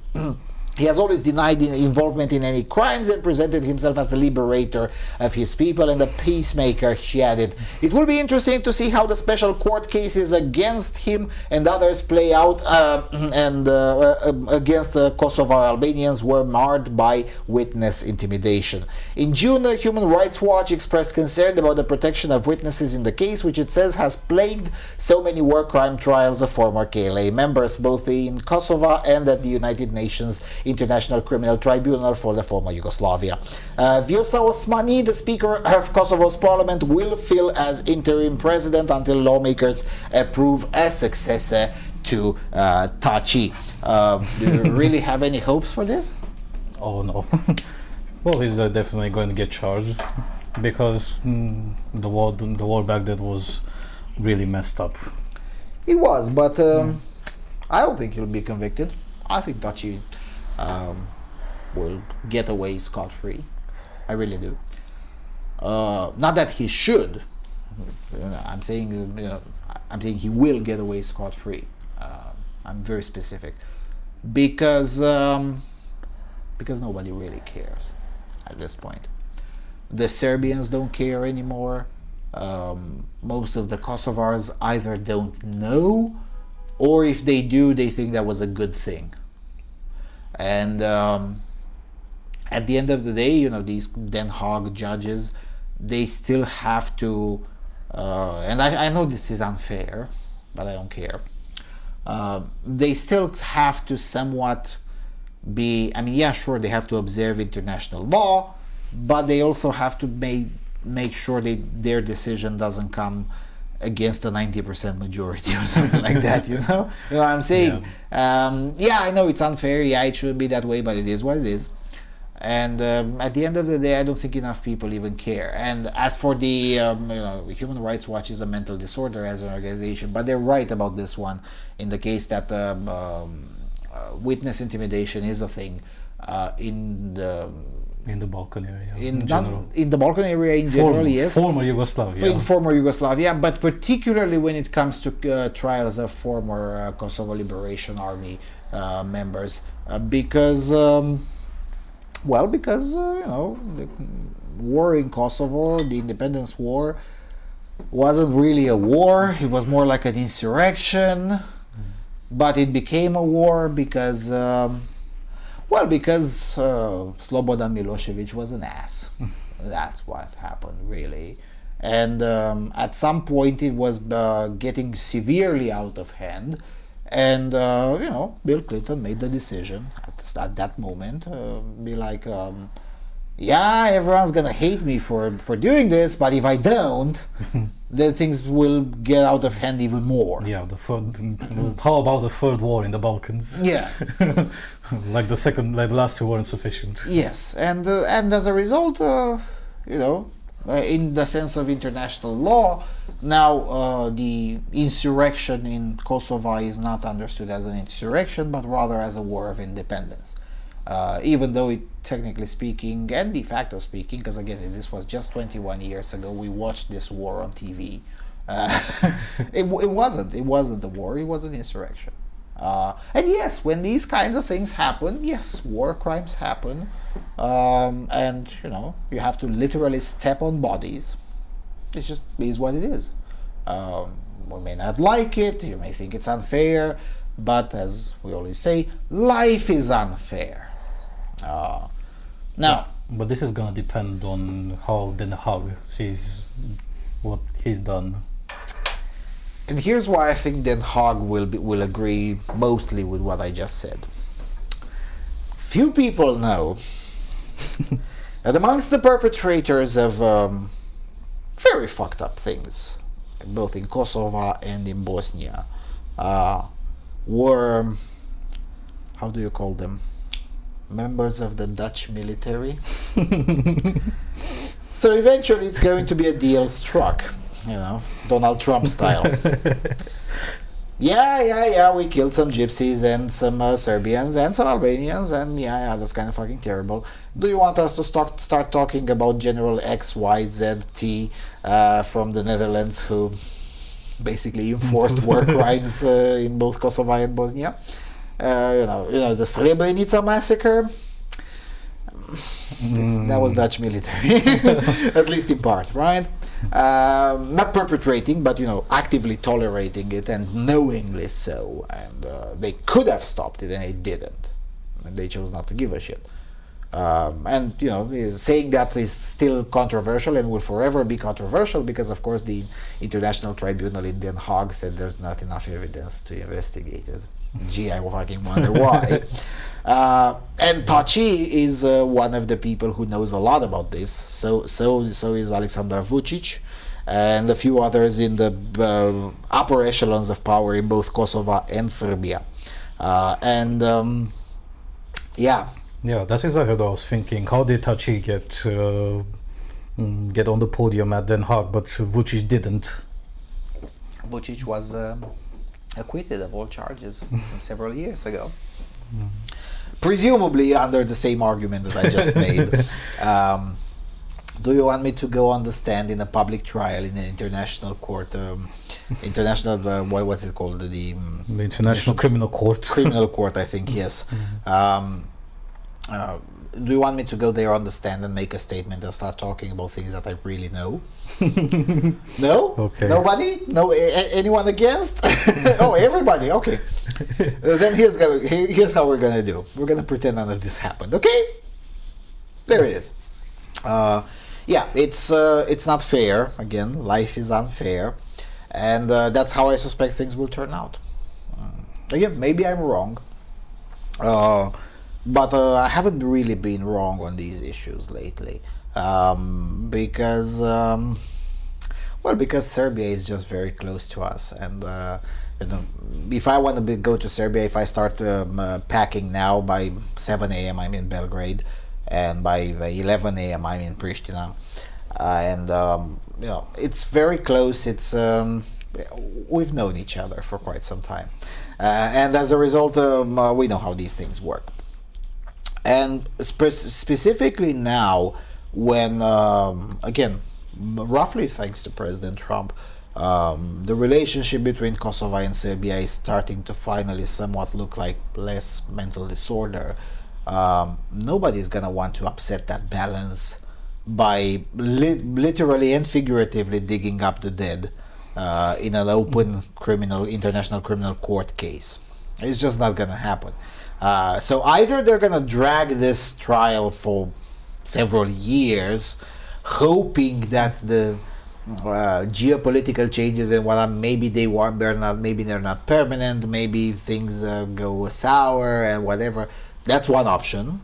Or they're gonna follow the Alexander Vucic pathway to peace and say, well, maybe there is not enough evidence. Not that there isn't. Of course there is. I mean, you know, plausible deniability. Yeah, this guy, and I forget the other guy's name, who was the prime minister of Kosovo until 2 years ago. Damn it, I forget his name. Yeah, these two have not just they have openly admitted it in various interviews. You know, some of the things that they've done in war. There is also footage, you know, the official footage of the KLA, which is pretty damning.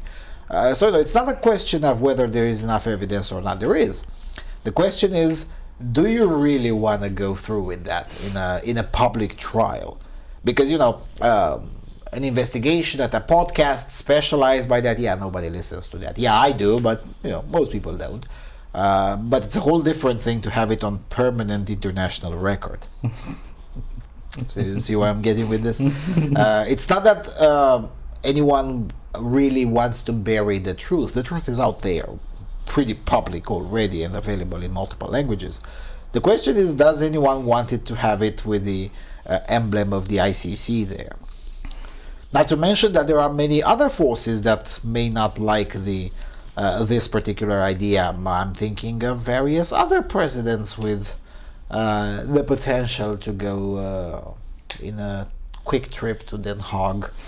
I'm thinking, I don't know, the president of Eritrea, the president, well, the current president of Iran might have a. There are many others with either influence or shekels or both, who are like, can we pretend this doesn't happen? Not outright say it didn't happen. It's just say, yeah, shrug. That's international justice for you. That's why I always laugh when I hear about things like International Criminal Court, because again, given that so many trials by the ICC are concerning with areas that are very close geographically to where we live, we've had the opportunity to observe them from the front seat. And as a result, I really know how these things work, and that's why I laugh when I hear naive Western leftists in particular, naive young people from the West, really, and like, oh, my International Criminal Court. I just burst into laughter. If only you'd know. And you know, pacifists from the US, who tend to be pretty young and naive, they're the ones that they're like, oh, but the US is terrible because it's not a member of the ICC. Trust me, the Supreme Court of the United States has much bigger ability to deliver justice than the International Criminal Court will ever have. Oh, yes. So, yeah. There's a reason why the biggest traders and war criminals, they don't want to be found in the United States to face justice there. They don't really give a shit about the ICC and things like that, because there's wiggle room there. There is no well, there is wiggle room in the American justice system too, but it's a lot less. It's a lot more complicated. So yeah. Al Jazeera, Turkey fines social media giants for breaching new internet law. Facebook, Instagram, Twitter, Periscope, YouTube and TikTok to pay more than $1.1 million for not abiding by the Turkish regulation. Turkey has fined the giant social media companies 10 million lira each for not complying with the new social media law. The new law, which came into effect last month, requires platforms with more than 1 million daily users in Turkey to appoint a representative accountable to Turkish courts, abide by orders to remove offensive content within 48 hours, and store user data inside Turkey. Critics said the law would muzzle dissent from people who resorted to online platforms after the government tightened its grip on mainstream media. The fines are the first step on an escalated scale of penalties that can end in a block on 90% of the site's internet traffic bandwidth. Omar Fatih Sayan, chairman of the Information and Communication Technologies Authority, said on Twitter on Wednesday that Facebook, Instagram, Twitter, Periscope, YouTube and TikTok would be fined. Foreign companies operating in Turkey that reach more than 1 million people daily have been told some of the rules they need to comply with. Sayan, who is also Turkey's deputy transport and the infrastructure minister, said. He added that measures in case further non-compliance will include a 30 million lira fine, a ban on advertisement, and a 50% bandwidth cut within 5 months. Companies that still do not follow the law will have their bandwidth slashed by 90%, he said, essentially blocking access. If companies comply, Sayan said the restrictions will be lifted and a quarter of the imposed fine will be collected. Our aim is not to be in conflict with these providers serving billions of people around the world, tweeted Sayan. The legislation was passed in July, less than a month after President Recep Tayyip Erdogan called for social media sites to be cleaned up as his daughter and son-in-law were insulted on Twitter following the birth of their fourth child. Turkey has previously blocked sites including YouTube, Twitter and Wikipedia for what it claimed was offensive content. And now, let me be really controversial with everyone here. Erdogan is right. Pay up. No mercy. And Erdogan is right for the wrong reasons, really. I mean, yeah, offensive content. Oh, fuck off, mate, really. That's not a pretext. He's doing that. Yeah, no. The reason I say Erdogan is right is basically because I despise, especially Twitter, TikTok, and Instagram, and Facebook. YouTube and Wikipedia a lot less, of course. But I despise those a lot more than I despise Recep Tayyip Erdogan. A lot more. So as far as I'm concerned, yeah. And one more aspect. Facebook cucked for Erdogan. It has been cucking for Erdogan for at least 3 years now. Voluntarily. Yep. Nobody asked them to do that. On Facebook you would get zucked if you were to discuss things like the Milli Görüş origins of the AKP, the political party that Erdogan is hailing from.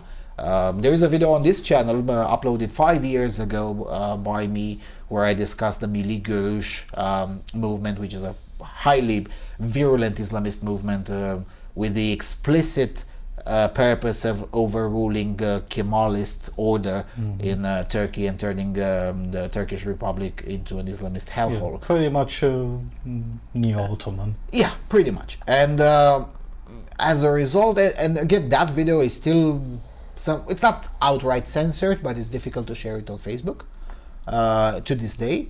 Not to mention maps that would show, for instance, the previous maps of Turkey or where Armenians live or things like that. At some point they were outright censored on Facebook, then they were slowly somewhat allowed again, but with limited reach and things of that nature. Nobody asked Facebook to do that.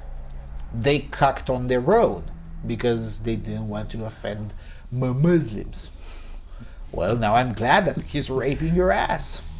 I hope he goes through. I hope Minister Sayan is serious with what he's saying, and I hope Facebook will try to act defiant, so you get cut 90% of your bandwidth within the Turkish Republic. Yeah, sure, that's terrible for the dissidents in Turkey. But at the same time, the dissidents in Turkey, and not just the dissidents in Turkey, the dissidents everywhere, really. They need to learn about Telegram. Yeah, they need not just they need to learn about Telegram, they've already learned about that, but they need to learn that these kinds of websites, particularly Twitter and Facebook, in this order, with Twitter being the worst offender, they're not your allies. Definitely not. Sometimes they're outright your enemies, and oftentimes they're just conveniences, little toys. But you should not rely on them for something more important than kitten pictures and maybe set up a physical meeting and things like that, the smaller stuff, or to troll on the page like I do from time to time. But anything more serious than that, Twitter and Facebook are not your allies. And until you learn that, well, some blood, sweat and tears will have to flow. But the fines are so small, they could just be the cost of doing business. Yes, but that's the thing, first time is the fines, but then they start cutting in the bandwidth. So, the Turks actually thought about that. They actually had a well laid out plan. And people may not know this, but, and this has been happening since I think 2018 or 19. Anyway, when you go to Turkey, and this is still true today, it's going to still be true for several more years for sure. It's actually pretty open. They're actually pretty open about it. If you open up your laptop, and if you're dumb enough not to connect through a VPN, you get a very nice welcoming page available in English, where it says that the security intelligence services of Turkey are monitoring the entirety of your traffic. And if you like your internet, you have to click accept for that. If you don't, then you don't get it. No internet's for you. It's simple. Well, there is a way to dodge it, because I've been. Of course, I've been in May 2018. If you use a roaming connection, they don't track that. Yeah, they don't track that. But then after I think 3 or 4 months, they start imposing various chicanery on phone numbers that are roaming, that are connecting using the roaming services. So it's a little bit complicated even there. But if you're using a local Wi-Fi, you definitely get the message. Yeah, and besides, using a roaming connection in Turkey, that can be pretty expensive. That gets pretty expensive. Yeah. So I know someone who paid 55 euros in Armenia for a small update. I'm just saying, man. And it's not cheaper in Turkey, by the way. It's roughly the same price as Armenia. Yes, you're roughly the same as Armenia. What do you mean? But yeah, so that's why I'm glad. And get ready for more of this. Get ready for a lot more of this. There will be an anti-tech movement. And yes, some totalitarians will take advantage of it, and they will be able to do it solely because the big tech has made itself unlikable. Unlikable. That's the word I'm looking for. Nobody liked that. I mean, who's gonna seriously going to waste some sleep and argue for the freedom of Twitter? Will anyone really care? Yeah, sure, in principle, whatever. There'll be some offshoot journalists Maybe commissioned for that. Yeah, okay, those commissioned for that. But no. Can you imagine Glenn Greenwald giving a toss? Particularly him after he got absolutely shut down by Twitter. Yeah, no, that's definitely not gonna happen. Or any of the lefty journalists, or not necessarily lefty, just naive journalists who supported things like Arab Spring, which got viralized on Twitter. And all. Will any of those people give a damn now? No. Nope. Because sadly, or maybe not sadly, it just is what it is. Big tech made itself an open target for hatred and dislike, and it's their fault. Erdogan is simply playing the cards that he's been dealt, because again, this law was written in July. He could have done it 3 years ago. He didn't. He did it now. Why now? Well, because Erdogan ain't stupid. And Erdogan is looking, okay, will anyone really stick up for Twitter at this point? No. Legislation goes because yeah, nobody will stand up for Twitter. Nobody. The European Union will not, because they say, oh, they're a bunch of tax dodging imperialists, so fuck them. Most of the people will be like, who cares about Twitter? Okay. Yep. In the US, again, not even Democrats will stand up for Twitter for the exact same reason, because the more corporate Democrats, they do care about keeping their deals with Turkey, being the second biggest army of NATO, so they wouldn't want to piss off Erdogan over tweets. And the more ideologically committed Democrats, they will say, well, Twitter has to be broken up anyway, so who cares if they're censored in Turkey? So, Democrats will not give a shit. Republicans even less so, given what Twitter has been doing to Republicans lately. So yeah, get ready for a bipartisan pro-Twitter rape. And Facebook, and Facebook. Tough.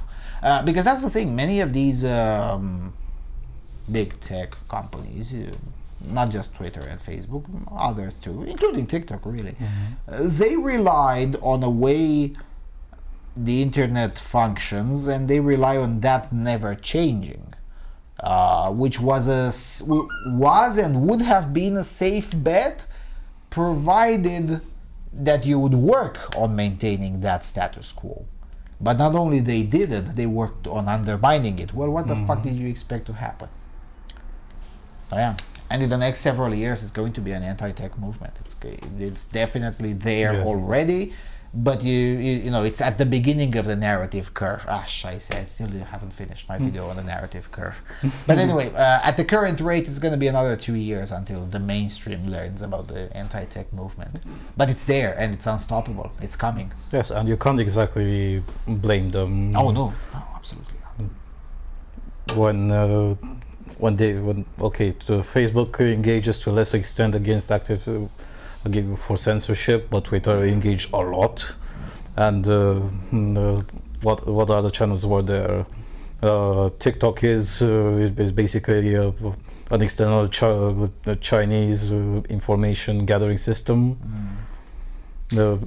They've taken these things too much for granted.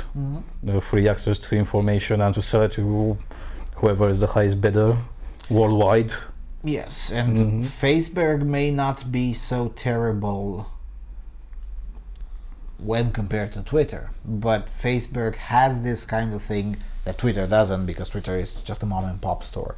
Facebook has these kinds of thing of offshoots in various countries with local censorship teams, which, guess what, they censor based on local biases, which oftentimes are even worse than the American ones.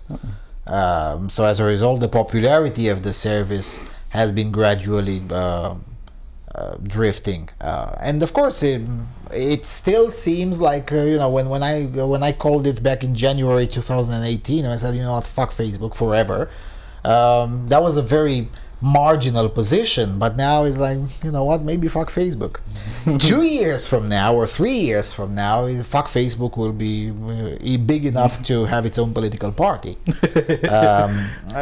Patience and tobacco, but these things are unstoppable at this point. It's just too late. There's nothing.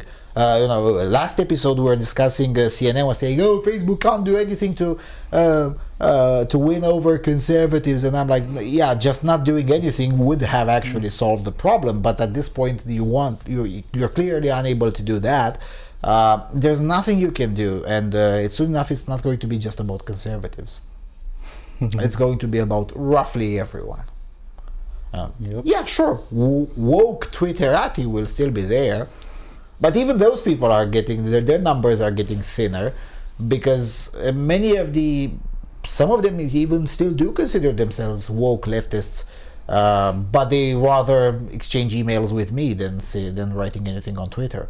I'm thinking here of some of them very militant radical feminists who are now basically exchanging emails with me, and I used to poke fun at them, and I humiliated some of them in public, and they're now preferring that I'd rather talk to the couch than my fellow lefties, because you've pushed too many divisive propaganda, too much divisive propaganda without countermeasures to it, and without a coordinated activna meropриятия kind of operation. But you guys knew that already.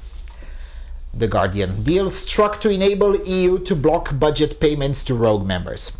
Brussels will be able to block budget payments to rogue EU governments that undermine the rule of law or the independence of judges under a hard-fought agreement between the European Parliament and member states. In what was described as the end of a painful phase for the EU, a provisional deal has been struck which will allow a qualified majority of member states to impose sanctions where governments fail to maintain democratic standards. Procedures under Article 7 of the EU treaties were launched against Poland in 2017 and Hungary in 2018 over alleged attempts by the governments to undermine the independence of their judges. But the current system requires unanimity among member states before sanctions such as the removal of voting rights in Brussels can be imposed. The right-wing governments in Poland and Hungary have said they will protect each other from such measures. Under the new mechanism, there would be greater accountability over EU payments through removal of that veto. The European Commission will establish whether any principles have been violated and then propose sanctions.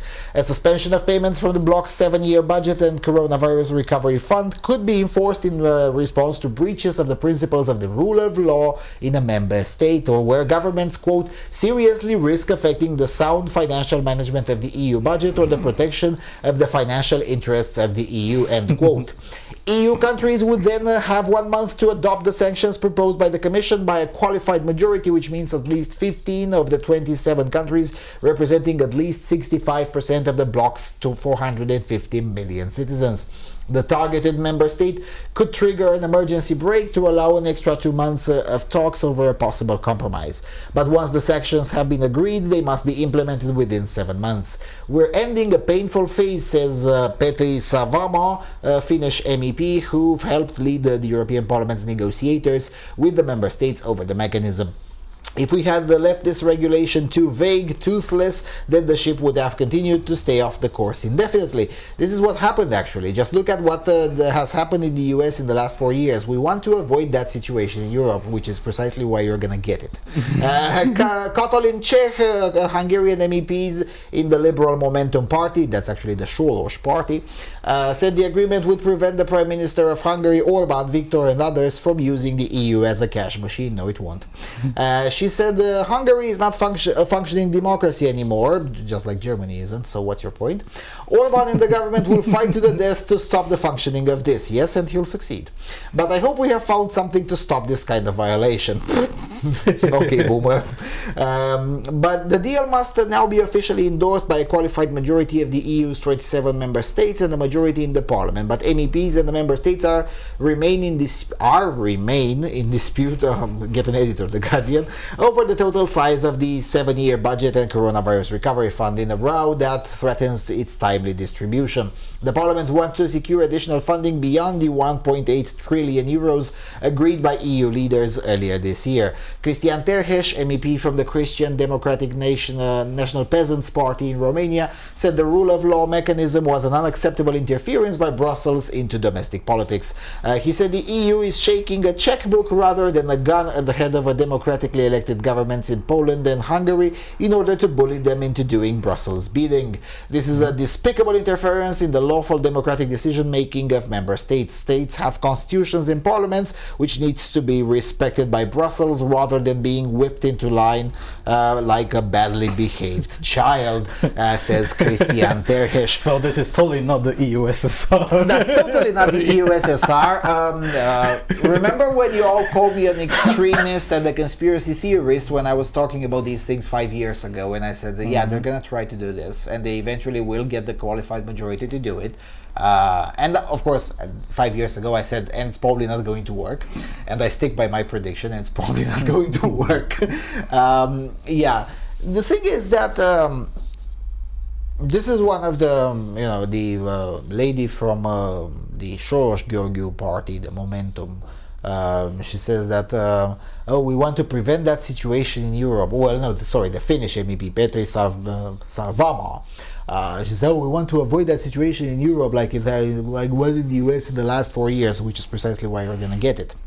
The reason these kinds of backlashes emerge is precisely because of fucktarded bullshit like this. Because at some point, maybe in 2 years, maybe in 4, maybe in 6, or maybe in 6 months, I don't know.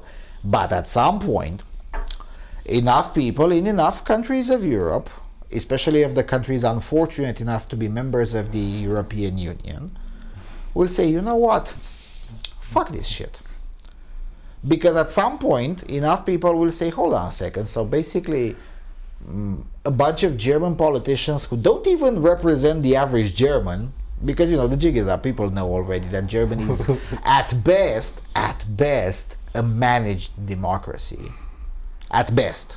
In my opinion, Germany is not a democracy and hasn't been for decades. West Germany in the 70s and 80s probably was a democracy. Germany today is not a democracy. The Bundesrepublik is a joke in terms of democratic standards. It's less democratic than Ukraine, less democratic than the Republic of Georgia, a lot less democratic than Switzerland. Heck, it's a lot less democratic than fucking Bolivia. Okay? That's Germany for you. Yep. And at some point, enough people will say, hold on a second, we wasted a lot of time in 2008 condemning the Germans as a whole. Sometimes for bloody good reasons, sometimes not really. In the case of Greeks, not really. Sorry, you all deserved it. But enough people will figure it out. Hold on a second. The German political class actually doesn't even represent the average German, let alone anyone else. So we're gonna let those people decide what's happening with our tax shekels, because. Again, slowly, it's no longer the case of, even in Hungary, it's no longer the case of, Orban is using it as a cash cow. Yeah, that was probably true 15 years ago. It's probably not true anymore. And it's going to be increasingly less true, because slowly these countries have also become net contributors in their own right, in one way, shape, or form. And or at the very least neutral, in the sense that you're not going to harm their governments if you don't give them shekels. And what this Finnish MEP and also Katalin Czech from the Soros György party, what they seem to forget is that one instrument of the government is say, oh yeah, so you're cutting, okay, fine, we're cutting our contributions as well. Yeah, what you gonna do? But you see, what's also interesting, what that this article mentioned, is that it also includes states that undermine the financial interests of the European Union. Are you also thinking of what I'm thinking? No, I don't know what I'm thinking about Ireland. Ireland will also be a target of this, because Ireland hosts a lot of the big tech companies that we've mentioned before in the previous article. Right, there's a lot of butt hurt amongst European leftists. So if I were to be a betting man, Ireland will be the first hit by these sanctions within the EU. Not now, because they have a politically correct government. Not now, but it also depends on how much traction is the pro-tax big tech movement going to get. Yes, and also it depends on when the Irishmen will vote wrongly, which they will very soon. People undermine underestimate the amount of backlash that's coming in Ireland, and it's gonna be glorious. Patience and tobacco. And eventually the Irishmen will vote wrongly, and that's gonna be fun. And once they do that,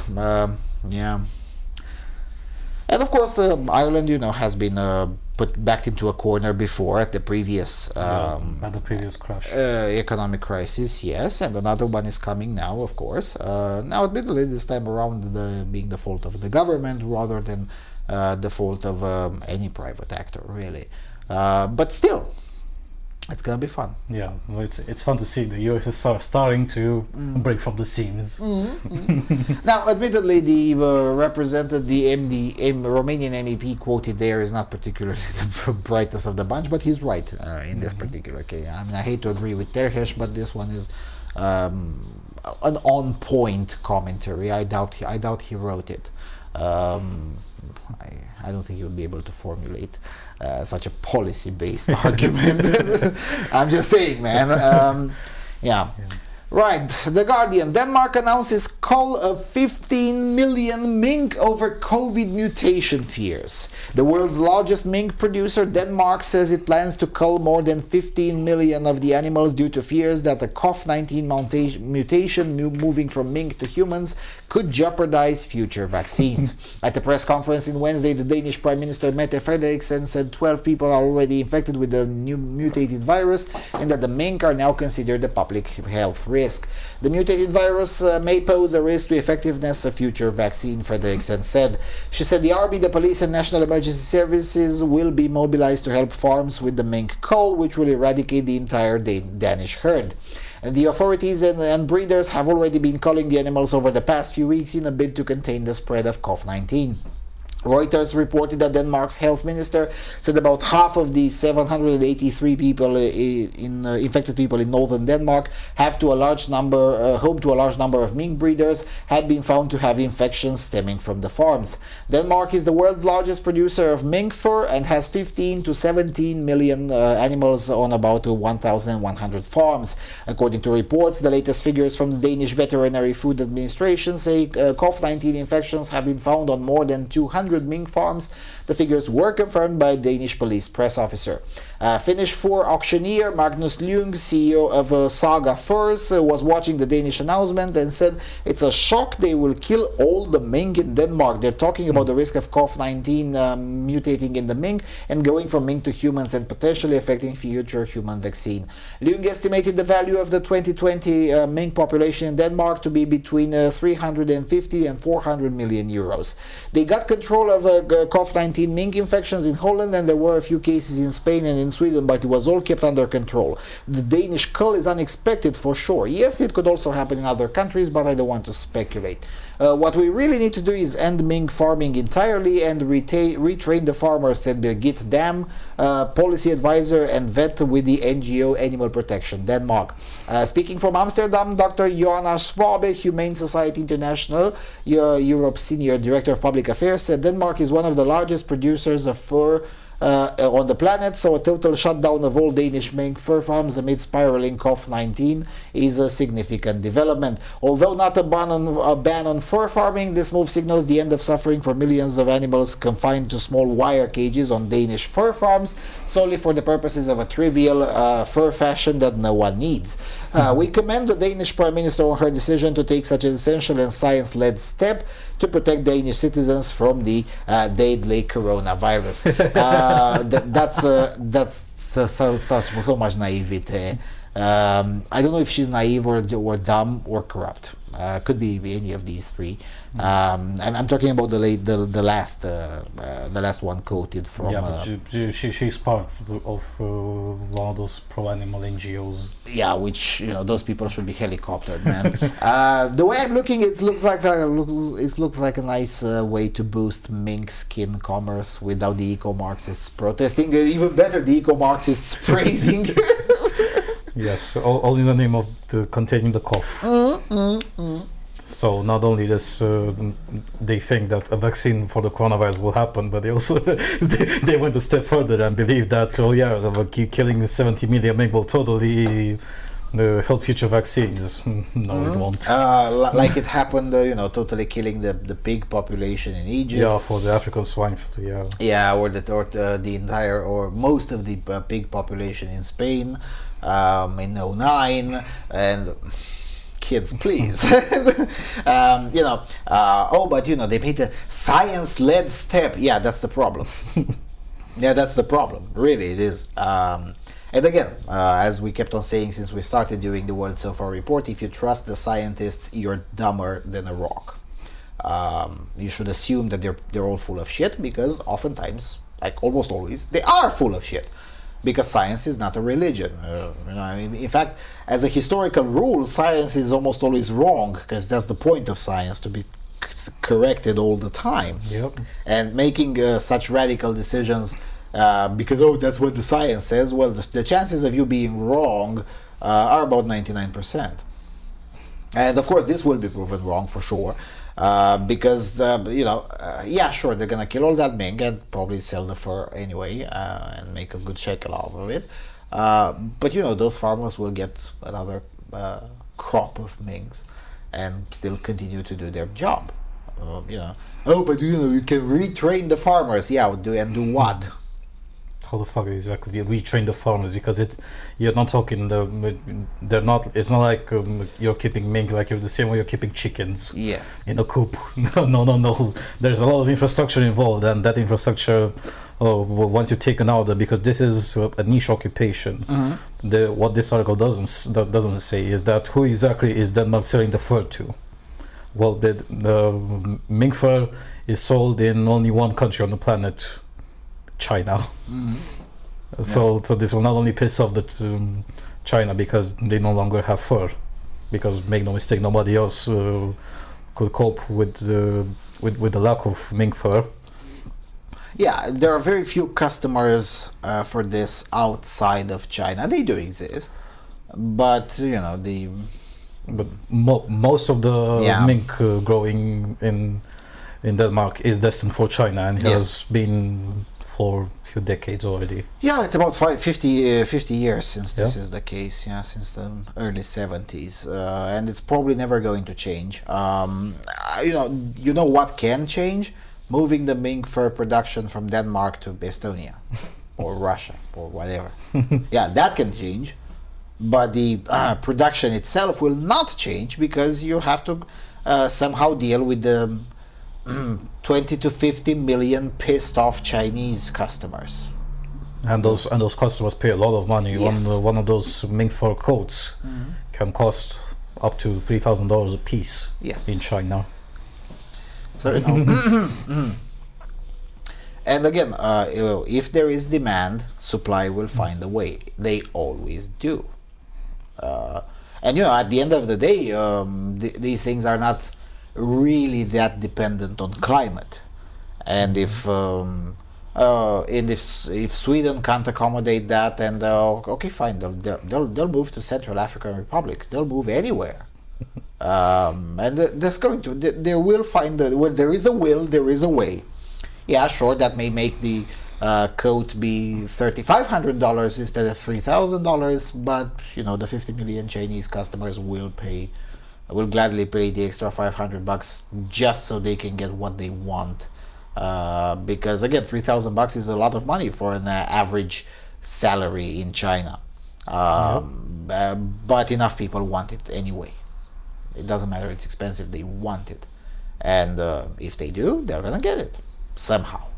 The CCP is trying to convince its own people to stop eating bats, and it ain't working because a lot of them like it and they want it, and because they want it, they'll find a way, whether we like it or not. That's how reality works. Want to convince them to stop eating bats? Well, how about talk to them? The CCP is unable to do that because they don't function like that. And the West has no idea that this is even a thing. So yeah, imagine how shocked would they be, because snapping turtle blood is actually a popular drink in Japan, which is, let's say, definitely more educated place than China is. Well, if you remember, they kind of lost their shit a few years ago when about more whale farming and stuff from Japan. So, well, actually, yeah, I did manage to eat at one point whale meat. It's not bad. Yeah, it tastes pretty nice. But there's a way. Right, Reuters. In wake of attacks, one French Muslim asks, "Does my country love me?" Nawel Garnoussi is a devout Muslim who was brought up in France, prays 5 times a day, enjoys her job working with local communities, and covets her designer handbag.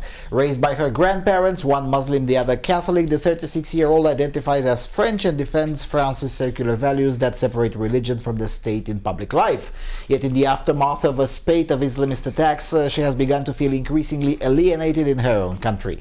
Compatriots tends to see her as a Muslim first, she said, and the government's response to the violence left her wondering, are Muslims really equal in the eyes of the Republic? My grandmother was French, my great-grandmother was French, she was called Antoinette. You don't get more French than that, but sometimes I'm made to feel I'm no longer French, just a Muslim, Garnoussi told Reuters in her flat in Argenteuil, a working-class Paris suburb. Attitudes among members of the public towards Muslims appear to be hardening, she continued. Sometimes I forget to put my phone on silent and the call to prayer rings out. The other day I was spat on when that happened, so it's starting to get really bad. Some prominent Muslim figures fear the wider public is tarring them with the same brush as militants. This week, a statement from a group of Muslim leaders pressed the governments to act so that the majority of Muslims who overwhelmingly condemn the recent terrorist attacks are not lumped together with the fomenters of hate. Garnoussi was bewildered by satirical magazine Charlie Hebdo's decision in September to republish caricatures of Prophet Muhammad that had caused outrage across the Muslim world when they first appeared in a Danish newspaper in 2005. The magazine did so to mark the trial of the alleged accomplices in a militant attack in 2015, in which 12 people, including some of its best-known cartoonists, were killed. The French government defended the caricatures, saying that the country's secular values permitted blasphemy. For Garnoussi, their publication was a deliberately provocative act that risked making life harder for the many among France's estimated 5 million Muslims who, like her, condemn violence in the name of religion. It hurt us and left us feeling the state doesn't love us, she said of Charlie Hebdo's action and the government's defense of them. But in an effort to rectify what Macron said were misapprehensions about France's relationship with Muslims, he stressed in an interview with Al Jazeera that he did not support the cartoons and that French was in no way anti-Muslim. The president has spoken of creating an Islam of France, or what he has recently termed an enlightened Islam that is compatible with his country's secular values. It is a concept that makes little sense to Garnoussi, for whom Islam transcends borders. If I'm in Japan, Papua New Guinea, or France, I will pray 5 times a day in the same way. Just is my prayers mat facing Mecca? That will point in a different direction. So yeah, what I want to emphasize is that portion of Islam of France. I think I've spoken about this several times in English before. It's one of the reasons we don't get too much problems with religion of special needs in Romania is because we've been doing that since 1878.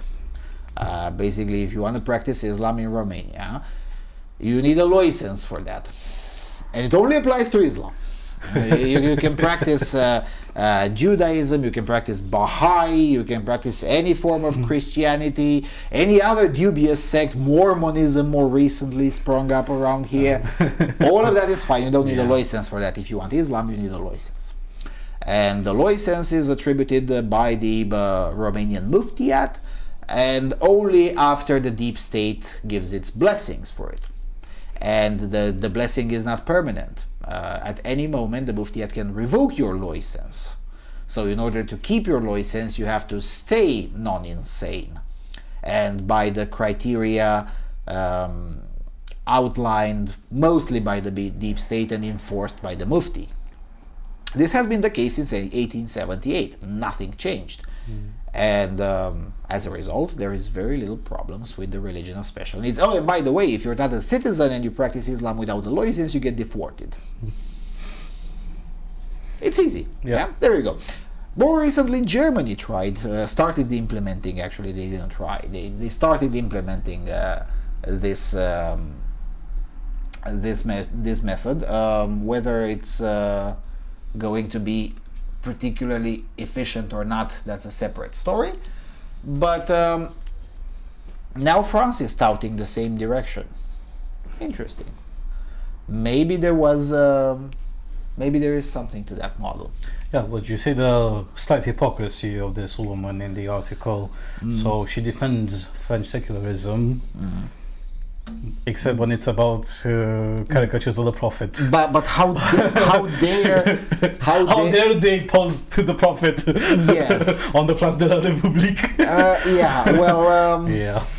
Yeah. So that's where the secularism stops. It's all good until it gets to the prophet. Bienvenue à laïcité, mademoiselle. I mean, come on, really? Yeah. No, I think that was a very good move by the authorities to project Charlie Hebdo caricatures in Place de la République. Yes.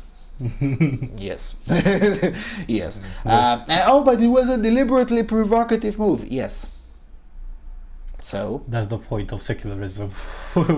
Yes. So where were you all these years? Yeah. Because again, if you don't like it, then tough shit. Tough. At some point, and again, there are many reasons to disagree with the French version of secularism. Their version of laïcité is oftentimes a bit extreme. Yeah, I agree. But it's their country, and if they like it that way, then of course they should uphold it. They should uphold it. Why wouldn't they? If you don't like it, well, change the rules. Good luck amending the French Constitution on that point. That's probably gonna work. Yeah, it's easier to change your perspective about the so-called blasphemy of posting caricatures of the prophet, rather than change the constitution of the country, yes. And particularly that part of the constitution. Yes, I mean, look, if you don't like it, and I get it, if you don't like it, then you either adapt to reality or move. Yeah, adapt, change, or fuck off. No, because there's no way you're changing that. Nobody's changing that.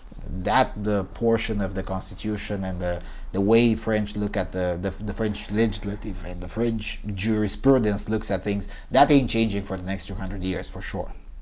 Likely even more than that, but at least 200 years. So there's only the other two options: you adapt or you fuck off. It's easy.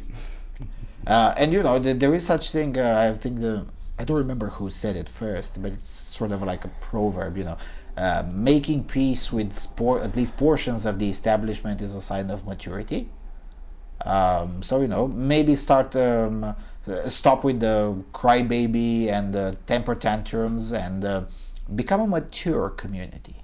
And the mature community is confident enough in its own values not to throw a temper tantrum every time someone mocks them. Or in the case of Charlie Hebdo, shooting them up. Or shooting them up, yeah, which is a very extreme version of a temper tantrum.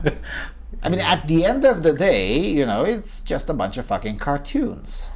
And in reply, they were shot up. So, maybe the immature are not the guys who make the cartoons. And again, I personally don't like Charlie Hebdo. I really don't. Because they're a bunch of edgy fucktards. But the right of edgy fucktards to speak freely is more important than my feelings or anyone's feelings, really. That's more important, because if they're allowed to do what they want, then that means I'm allowed to do what I want. Yep. And that's more important. As for, you want more love from the French state, well, here's another option. Start ratting in your radicals. Collaborate. Easy. That's why we don't have troubles with the religion of special needs in Romania. The Mufti comes in and says, "Oh, look, there's those people there, and I ain't authorizing that, and that's kind of fucking terrible." And then the Directorate for Terrorism comes in and quickly disposes of them. Yeah, raids the place, and anyone not a citizen practicing religion of special needs without a license gets to the first plane back into the Middle East, and that's it. And oftentimes there isn't even a press statement about it. You find out at the end of the next year when the statistics are released that hold on a second, there's been a few of these people here. When did that happen? And you have to file a Freedom of Information Act request, and they'll tell you then if you specifically ask. But if you don't, yes, indeed. These poor oppressed chaps were sent back to their own country to practice as much of their religion as they want, as hard as they wanted. Yes, and that's the thing. If And this debate ain't over. This debate is just beginning now. Oh yes. Because let's not forget, up until 3 months ago, really, it was not just illegal, but absolutely haram to discuss religion in public, especially the religion of special needs in France. I mean, again, France is one of those countries that doesn't even know how many Muslims it has, because it's illegal to ask in the census about religious affiliation. Now that's fine, provided that we're talking about a peaceful group. But we're obviously not talking about a peaceful group. So, you don't want to be lumped into the same category with all of those others. Well, maybe start working on differentiating yourself from the others. Yeah, I know, that may be difficult. Yeah, I know. Tough. Life is unfair. Life is unfair. Yep. And this is especially the case when we're discussing, now admittedly, I was about to say an alien culture, but in the case of France, it's not alien. France has been a hotbed for Islam for more than 150 years. So, in the case of France, it's pretty much homegrown. But still, in the 1920s or the 1950s or the 1970s, when, again, Islam was still a big thing in France, they weren't creating that many problems. Yeah, sure, it was the Algeria episode, but we all get it, it was a separate country at the end of the day, right? But on the territory of historical France, that wasn't the case. And hasn't been the case since the 1400s. And even then, they invaded. It wasn't the homegrown force. But now you have the situation of a homegrown force turning itself against the Republic. What should the Republic do? In a sane world, it would defend itself. Oh wait, they do that. They do. Good. What's your problem? If you're French first and Muslim second, then defend the Republic. If you're Muslim first and French second, then you don't defend the Republic, but then don't complain when everyone else notices that. Is that too harsh? For them, yes. Well, tough. Well, tough. And again, I can understand if one doesn't want to defend the French Republic. I really do. I really do understand. But if you don't, then at least be honest about it and find ways to adapt. That's okay. You're not forced to love the French Republic. But you can't have your cake and eat it too. You can't have love from the French Republic whilst you have loathing for the French Republic. That cannot work. Because that would be an abusive relationship. And guess what? The French Republic doesn't want to be in an abusive relationship anymore. At least for now. Who knows? Maybe 2 years from now they'll be back to their usual normal, which is sucking up to the religion of peace. I don't know. Strong doubt though. As long as Marine Le Pen is a legit threat, I think it's not going to get any more simpler. Yeah, I think the newly found balls of Emmanuel Macron will stick around for a while, at least after the election. After he's been re-elected, he'll still be less than what's the word I'm looking for? Enchanted, enchanté into sucking up to Islam, because at some point, yeah, sure, now there being the cough situation and whatnot, it may not be that visible on the streets ish, sort of, but at some point there will be a time when there will be a public questioning of all of those insane decisions made in 16, 17, 18, 19, including the, again, aesthetical barriers around the Eiffel Tower, which the socialist mayor pretended that they're not about Islamic terrorists. They just happen to be bulletproof and bomb-proof, and and just after a terrorist attack on the Eiffel Tower, which had religion of special needs written all over it, but it's just an aesthetic barrier. Yeah. Yeah, no. Aesthetically shockproof. Yes. Alrighty, let's take a break. Let's keep on listening to Crimena, the metalcore band from Craiova. Echoes of Pestilence. and I don't know, some footage from Sweden, I guess. We'll be back.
Alrighty, we're back.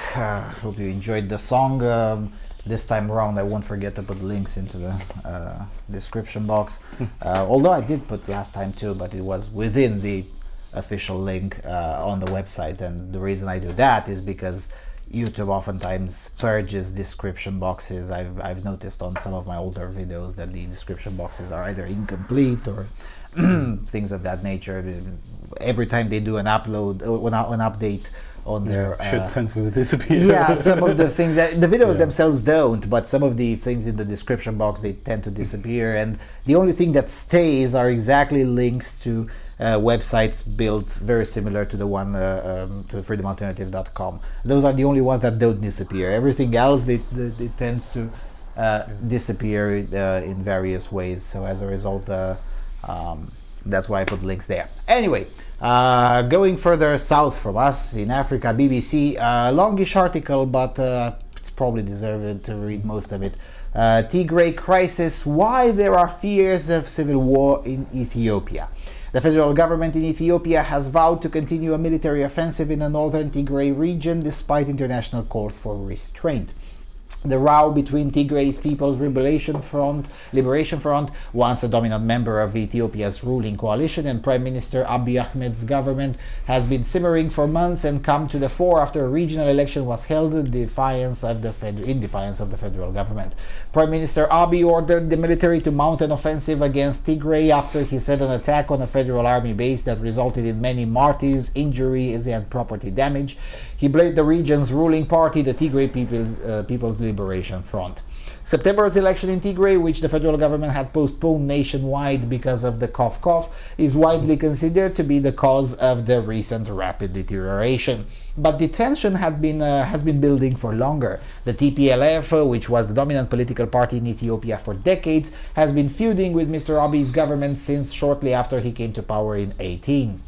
Elected as a reformist leader, the Prime Minister accused officials in previous governments of corruption and human rights abuses and removed key TPLF figures from the central government.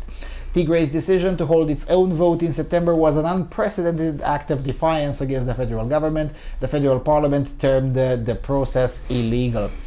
Since the overthrow of Marxist leader Mengistu Haile Mariam in 1991 and up until 2018, the TPLF was the main partner in the governing coalition as well as running Tigray itself. The TPLF had played a pivotal role in Mengistu's demise and went on to dominate not just the country's politics, but the economy as well. Its disagreement with Mr. Abiy represents a deep fracture in the very core of power in the country.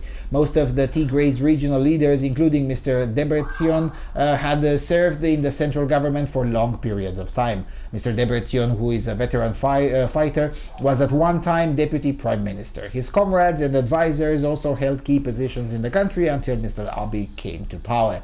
The Tigray's administration sees Mr. Abiy's reforms as an attempt to build a unitary system of government, destroying the current federal arrangement. It also resents what it calls the Prime Minister's unprincipled friendship with the Eritrean President Isaias Afwerki. Mr. Abiy won the Nobel Peace Prize in 2019 for his efforts to bring peace with the long-standing foe Eritrea. But the TPLF feels that Tigray's interests have been overlooked and it wants to have more say over future relations with Ethiopia's neighbor. On his part, the Prime Minister believes the TPLF officials are undermining his authority. There is a long-standing rift between the TPLF and the government in Eritrea, which shares a long border with the Tigray region. In 1998-2000, Ethiopia-Eritrea war began over a dispute about territory along that border, particularly the area around the town of Badme. The status of Badme remains unresolved, but Eritrea wants Ethiopia to abide by a UN-backed border commission ruling to hand over the town. But this cannot be achieved without the cooperation of the government in Tigray as it administers the area. Speaking about the attack of on the federal army base, Mr. Abiy's office has accused the TPLF of dressing its soldiers in uniforms resembling those of the army of neighboring Eritrea to implicate the Eritrean government in false claims of aggression against the people of Tigray. While this allegation has not been independently verified, it will trigger concerns over how Eritrea will react to the crisis in Tigray and whether it will get sucked into its larger neighbor's internal affairs. The Tigray regional leader has said they are ready to fight to defend the region, which would be a burial place for the reactionaries, calling on Tigrayans to understand the situation and make all the necessary preparations. We have prepared our army, our militia, and our special force. Our preparation is aimed at averting war, but if we are to fight, we are ready to win, Mr. Debretsion said. In justifying the military confrontation, Mr. Abiy's office has accused the TPLF of continued provocation and incitement of violence and said that the last red line had been crossed. There are risks with this level of rhetoric that the conflict in Tigray, if not amicably resolved, could easily blow up into something more serious and which could exacerbate tensions in the rest of the country. Now, this is what I call a civil war. I presume that's one of the reasons you proposed this one for the podcast. You know, for those very what do you call them? Uppity. Uppity, no, not uppity, no. You know, those who have been flaming the Civil War kind of rhetoric relative to the US election, and we kept on saying, guys, come on, really, no, that's not how no, this one. You know, this one. Yeah, that can indeed blow up into a civil war. And you know, Mr. Abiy, for now, the current Prime Minister of Ethiopia, he can at least claim, whether it's true or not, it remains to be seen in the next 2 months or 3 months. We'll find out if it's exactly true. But for now, he can claim that he has some international support. The problem is that at least when especially when you're a new leader in an African country, that same international support, yeah, it may come easily, but it also gets lost pretty easily. So, you know, in 19 he won a Nobel Peace Prize, whatever. That was, you know, peak international support. That doesn't guarantee that by January 21 you'll still be in power. You know, if you mess up the situation with the TPLF, there goes your regime. Because at the end of the day, especially other African nations, they would rather recognize TPLF than Mr. Abiy, for one simple reason: the TPLF has been there for the last 30 years, and has actually achieved several positive aspects for the country as a whole and for its home base region, Tigray, as well. And again, I've been to the area, I know quite a bit about how this works, and you know, some of the highest economic achievements of Ethiopia over the last 30 years are, at least in part, although not necessarily in large part, but at least in part, thanks to the way TPLF has been approaching economics, which was and is explicitly different from how things were done before 1991. So explicitly non-Marxist, and explicitly with a view to have an open economy, especially within its borders. So not necessarily globalism, but definitely leave your people alone to make shekels. As an explicit, and not just explicit mean, but also as the only recognized mean to get away from poverty, which in 1991 was radical rhetoric. In 2020 there's nobody either in Ethiopia or around Ethiopia that disagrees with that view. Everyone can just see the results, and again, Ethiopia is a place with skyscrapers. I'm just saying. I mean. Yeah, particularly their neighbors, the Anka Paradise, Somalia, can attest to that success. Yeah, so there's that. Now, when it comes to the situation with Eritrea, thankfully Eritrea remains a relatively poor place. So as a result, they will only be dragged into this conflict only if TPLF wants to. As far as Eritrea is concerned, they would prefer to be left alone, at least for the time being, because, well, they've always had an economic disadvantage when it came to their relationship with their larger neighbor. But now with the cough, the disadvantage is even bigger. Because again, Ethiopia being a federal republic, they've experimented with things, and they've settled on a method of managing the cough in a way that doesn't affect their economy that much. Whereas with Eritrea, no matter what they did, it affected their economy anyway, because it was much weaker and much more poorly organized. So as a result, BBC actually does ask the correct question. The question is internal rather than external. As for that city, now Eritrea is not getting it anytime soon. Probably ever. Well, never say never, but not anytime soon. Not as long as the 1990s era leaders of TPLF are alive and kicking, both literally and figuratively. And most of them are, because they were late teenagers in the 1990s. So, you know, they're pretty strong both physically and mentally still, and they will still be. They expect to still be strong and physically sort of fit for at least for another 10 years. Yeah. But what I'm saying is that's a more legitimate claim of, you know, possible civil war than any claim anywhere in Europe or North America. And, you know, those people at least have some more real concerns. And quite frankly, I hate to defend TPLF's military positions because they kind of tend to suck. They're pretty brutal. And I hate to defend them, but they kind of have a point when they accuse Mr. Abiy of trying to undermine the federal system. One thing that you won't hear too often in English language media, and that's because English language media has become dominated entirely by progressives, is that many of these larger African countries are federations and they're pretty ethnically based, and you know, it's not milk and honey and let's all sing kumbaya. It's not how reality works. Yeah, from an American progressive perspective, oh, they're all black people, they should be getting along, but that's not how reality works, not even by a long shot. And the differences between Tigray and the rest of Ethiopia are pretty stark, and the difference in the ideological differences are even starker. Yeah, sure, they can remain the same country as long as it is under the federal arrangement that in 1991 pleased everyone, and it still does please most people to this day.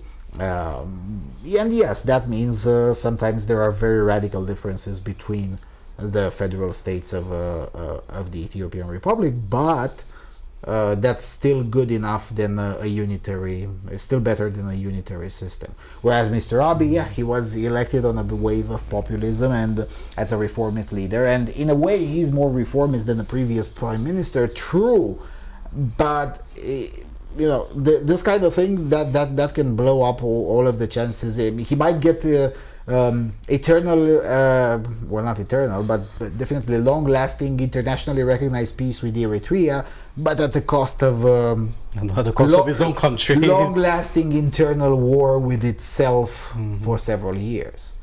And whether that's a good idea or not remains to be seen. From an economic perspective, it's dumb. Yeah, it definitely won't happen for Ethiopia to break up just because of Eritrea, which is a tiny country. Yeah, sure. And, not that relevant. No, if Ethiopia is to break up, it will break up on stupidity like this, with a prime minister that doesn't understand the underlying issues of his own country, or he does understand and refuses to care, which is probably the case with Mr. Abiy, because Mr. Abiy is many things, but he's dumb, so he probably understands these things but doesn't care. But you know, ordering the military to invade Tigray, I wouldn't do that. I wouldn't do that unless either you have some extra manpower or extra technology that nobody else knows about, and you have some element of surprise going for you. In that case, okay, I guess it's worth a shot to build their unitary republic dream. But if you don't have that, and I suspect you don't, and I suspect he doesn't, I wouldn't do that. Because again, TPLF, for all its faults, is actually accustomed to fighting. They got plenty of practice. Yeah, they got plenty of practice. And they've offered their services to neighboring countries as well, who had troubles with, you know, things like Boko Haram. So, you know, it's a pretty, of course, it's not an elite army, but it's actually one of those African military organizations, okay, military-like organizations that actually has recent practice in African theaters, something which only the Légion étrangère can pride itself with, and some small battalions of NATO. Those stations in Mali and things like that. But you know, there are very few, and Mr. Abiy's official federal army is not one of those. And you're going to fight them on their own turf? Oh, that's a recipe for disaster. Yeah, this can end pretty badly, and this would be a case. I'm serious about this. This situation would be a case where international mediation could do some good. Too bad there's no one to do that, because who's credible with both Tigrayans and the current federal government? Definitely not the UN. They both hate the UN for good reason. Yeah, the UN is definitely way too interventionist in Africa altogether. Yes, and that wouldn't be a problem if at least their interventions were either neutral or somewhat efficient, but they're all terrible. Yeah, I mean the only UN officer with positive interventions is that Canadian military officer during the Rwanda genocide, and he was court-martialed for it, for saving 200,000 people basically, using his UN badge, which had been revoked, but the locals didn't know that. So, but other than that, I can't remember any recent intervention by the UN in Africa that actually ended good, or at least with some measurable good. So the UN is not up for the task. And who else? Now, if you might not like it, Israel could actually be a good mediator. I'm not joking. Yes. Finally reunite with the lost tribe. Yeah. Because, both sides would at least don't despise Israel. And Israel has a big enough stick to actually whip them both into submission if they refuse to abide. If it gets to Bugulut here and stuff. Yep. Yes. Some IDF intervention would melt the igloo pretty fast if they insist. What? I'm just saying. Too bad that there isn't, and it's a problem precisely because Ethiopia, with many of its faults, it's still an old civilization, it has a different standard for itself and for its neighbors and for its friends than most of the rest of its neighbors, particularly or immediate region. Because they're a lot harder to convince than Maldives, for instance, right? So, or southern Sudan. You need to be a little bit better than that. But then again, stranger things have happened. At some point, Italy mediated conflicts in Ethiopia, the former enemy. So, but this time around, Italy is not strong enough. I mean, who's gonna mediate? Conte? Yeah, right. Yeah. Do they even remember they used to be at one point a colonial power in Africa? Yeah, but again, if Italy had a serious leader, then maybe we could have had the conversation about this. But it's not the case. Conte. I mean, come on. Like, meme prime minister. Right. Anyway, the situation in Ethiopia is to be followed much more closely because, the good news is that both sides do recognize the need to avoid a big enough igloo for the economic benefit of everyone. That's one of the nice things about the arriving prosperity in many African countries, but Ethiopia being a shining example, is that it actually brought economics to the table. Suddenly you have something to lose. It's not like 1990s Rwanda, when you really didn't have anything to lose in terms of material prosperity. Now you have something to lose. And suddenly it's no longer, it's all fun and games. We curse each other on TV and things like that, and we're going to proclaim all sorts of military action, but when push comes to shove, you're like, hold on a second, but how much does is it really worth it? How much does that cost? Is it? I don't know. One thing is certain, though: if this continues and escalates, it will be one other nail in the coffin of the Nobel Peace Prize. The Nobel Peace Prize winner in 19 intentionally triggers one huge igloo as a civil war in his own country because he was upset that the region organized elections. I mean, that sounds like horrible in diplomatic terms, doesn't it? Yeah, but then again, in 2008 or 9, the Nobel Peace Prize Committee awarded the Nobel awarded it to Obama, who went on to be one of the most warrior presidents in recent times. Yeah. That's why nobody trusts some of these older established institutions, because they started to suck. Well, admittedly, the Nobel Peace Prize has been sucking since it was founded. I mean, people forget that Yasser Arafat was one of the laureates. Stalin, I think, was one. I mean, Asia, the Japan Times. Once unimaginable, some now debating return of U.S. forces to Taiwan. As the United States' commitment to defending Taiwan is questioned amid Chinese threats of invasion, once unimaginable proposals are being debated in the American military, including the return of U.S. forces to Taiwan. While U.S. forces withdrew from Taiwan after Washington formalized diplomatic ties with Beijing in 1979, a new proposal to establish the United States' first permanent ground forces is stirring controversy. The proposal, which was published in an essay in the September-October edition of the U.S. Army Military Review, a professional journal of the Army, contends that to effectively deter an increasingly capable Chinese military from an attack on Taiwan, the U.S. needs to posture its forces in a way that would inevitably trigger a larger conflict and make plain its commitment to Taiwanese defense. The U.S. needs to consider basing ground forces in Taiwan if it is committed to defending Taiwanese sovereignty, according to the proposal. A decision to deploy U.S. forces on Taiwan would trigger a crisis in U.S.-China relations and could provoke the attack on Taiwan that we seek to avoid, said Bonnie Glasser, a director of the China Power Project at the Center for Strategic and International Studies think tank. The U.S. military has not always been absent from Taiwan. It withdrew in the last of its troops in 1979 as a condition of normalizing relations with Beijing under the One China policy. The subsequent U.S.-Taiwan Relations Act empowered Washington to continue arms sales to Taipei and maintain strategic ambiguity in regards to its defense.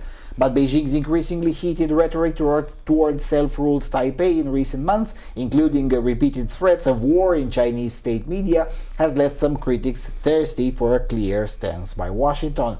According to the essay, redeploying U.S. forces on Taiwanese soil would mean replacing strategic ambiguity with strategic clarity, adding weight to the Washington's commitment to defending the country while also deterring the increasingly credible threat of forced reunification by China. Since the last Taiwan Strait crisis in 1996, when the U.S. used its formidable naval power to send a signal that Washington would not tolerate Chinese coercion, Beijing has aggressively pursued a rapid modernization and expansion of these forces. It now routinely conducts military exercises and displays of force in the waters and skies near Taiwan. Nonetheless, some experts say a U.S. troop presence may not even be necessary, as the Chinese People's Liberation Army, despite its modernization progress, still lacks the ability to launch an amphibious invasion of Taiwan. But stationing U.S. forces in Taiwan would pose a massive political challenge for Washington. China has alluded that doing so would cross a red line, violating the U.S. promise to remove troops and installation under a series of agreements. Indeed, China has reacted angrily to even the suggestion that US forces could return, saying such a move would be a clear violation of the 3 joint communiques, a series of bilateral agreements that have governed the nature of Sino-American relations. Deployment of the US military to Taiwan means the start of a cross-straits war, China's state-run Global Times newspaper said in an editorial last month. With the anti-secession law in place, Taiwan and the US should be prepared to confront the determination of the 1.4 billion mainland people and the PLA if they step over the red lines. A separate article in the Nationalist tabloid also highlighted the junior stature of the essay's author within the US military, quoting an unidentified expert as saying that it does not necessarily represent a strategic decision of the US government and top military brass. Although the proposal remains a mere suggestion, the fact that it is openly being discussed represents a sea change in the US thinking. Washington's defense posture has historically prioritized regional stability in Asia, and stationing troops in Taiwan would be considered a highly provocative act that would rock the regional security balance. The essay's publication also comes as Washington's policy toward China undergoes a dramatic shift from the 4 decades of cooperation, especially economic, to one that now is focused on strategic rivalry. This shift was captured most visibly in a July speech at the Nixon Presidential Library in California by Secretary of State Mike Pompeo. In that speech, Pompeo, a known China hawk, rejected 50 years of policy by resurrecting Cold War characterizations of China as a Marxist-Leninist regime and singling out Beijing for pursuing a decades-long desire for global hegemony. In Taipei, meanwhile, the idea of returning troops to Taiwan has been met with cautious response by some lawmakers. Ultimately, the experts say that the US is unlikely to break its diplomatic agreements with China and deploy troops to Taiwan anytime soon, although they admit that the current trajectory of the relationship leaves the door open to such a possibility. This would be a major escalation of the situation, at least seen from Beijing's perspective, something that's in the category of re-establishing diplomatic relations with Taiwan, said the China Policy Center's Ni. Then again, we've seen the bilateral relationship in free fall, he said. Things that were unthinkable 12 months before have become reality, so I would now totally discount the possibility of that happening.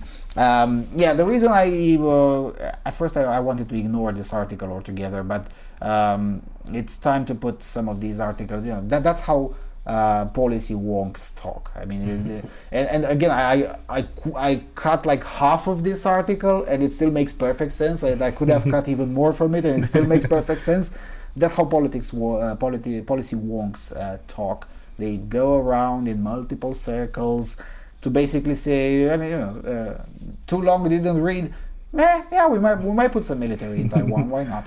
Yeah, but you see that now we have so-called witnesses do a dictating strategy. we said in the first episodes that China does not have the capability of amphibious warfare in Taiwan, and now a month later we get this. And just a month later, the military's official journal essentially says, no.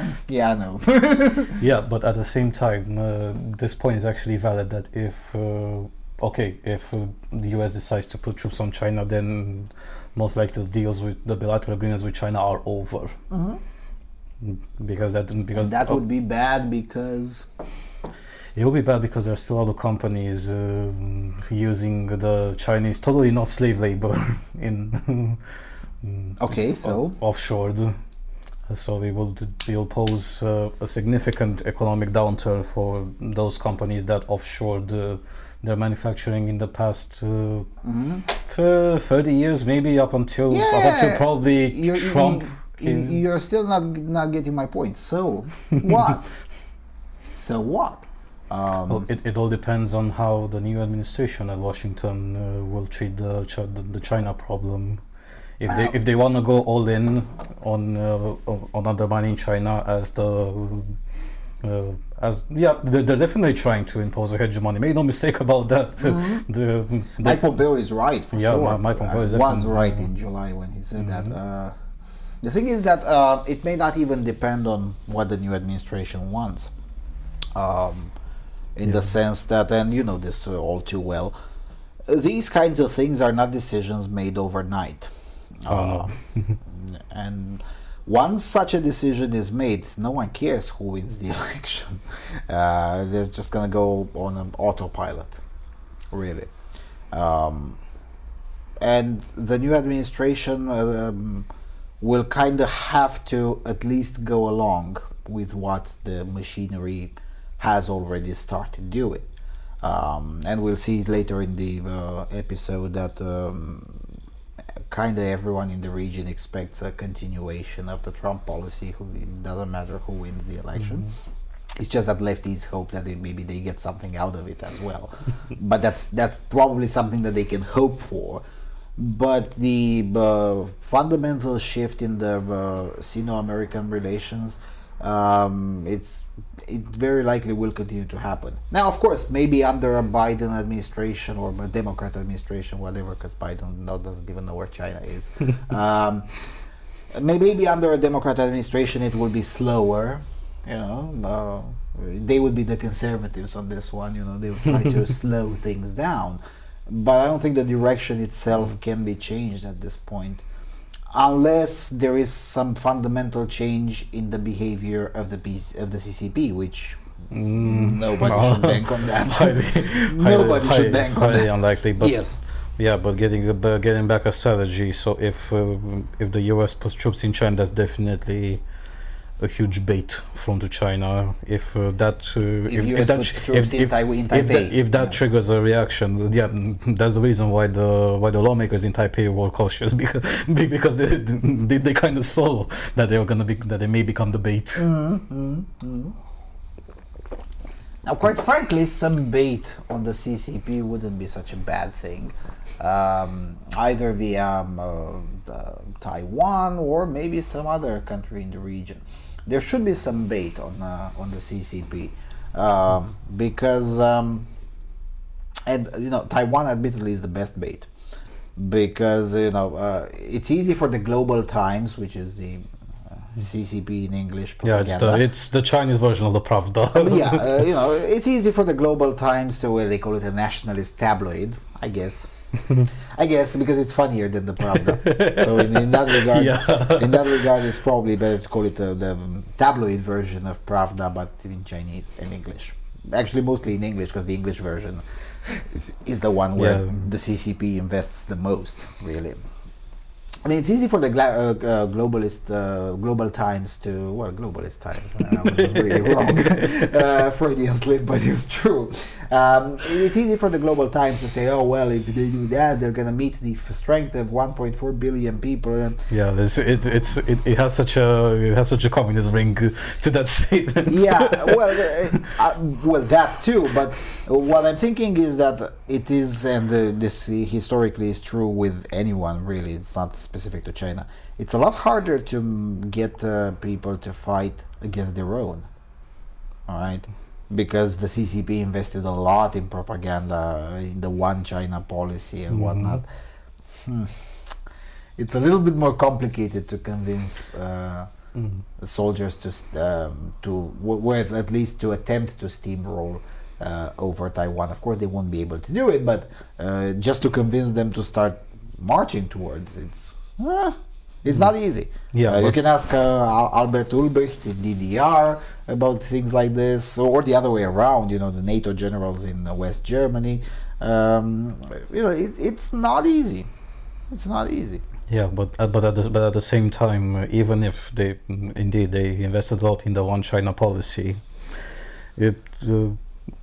I wouldn't bank that much on it because you've seen how oppressive they can be in Hong Kong, and those are also Chinese citizens technically according to the one China policy, and now they're legitimate after the UK retreated some years ago, and look how oppressive they can be. So I wouldn't bank on it because surely the propaganda machine of the CCP could also turn against Taiwan and say these are enemies of the Union. Yep. Yeah, that's true. They can try, although technically, Hong Kongers actually hold Hong Kong passports. It's a little bit more complicated. I've had one Hong Konger explain it to me multiple times. It's such a honk situation. But I'm not talking about Hong Kong itself. Yeah, they do have their own passports, but the Chinese support for what happened in Hong Kong was albeit low because they know that they're gonna get banned and hauled by the secret services into some gulag in Inner Mongolia and disappear. Yeah, they could end up being re-educated, right? And totally not into slave labor. But now I'm not talking here specifically about popular support, because that of course doesn't matter. China not being a democracy, who cares what the people think?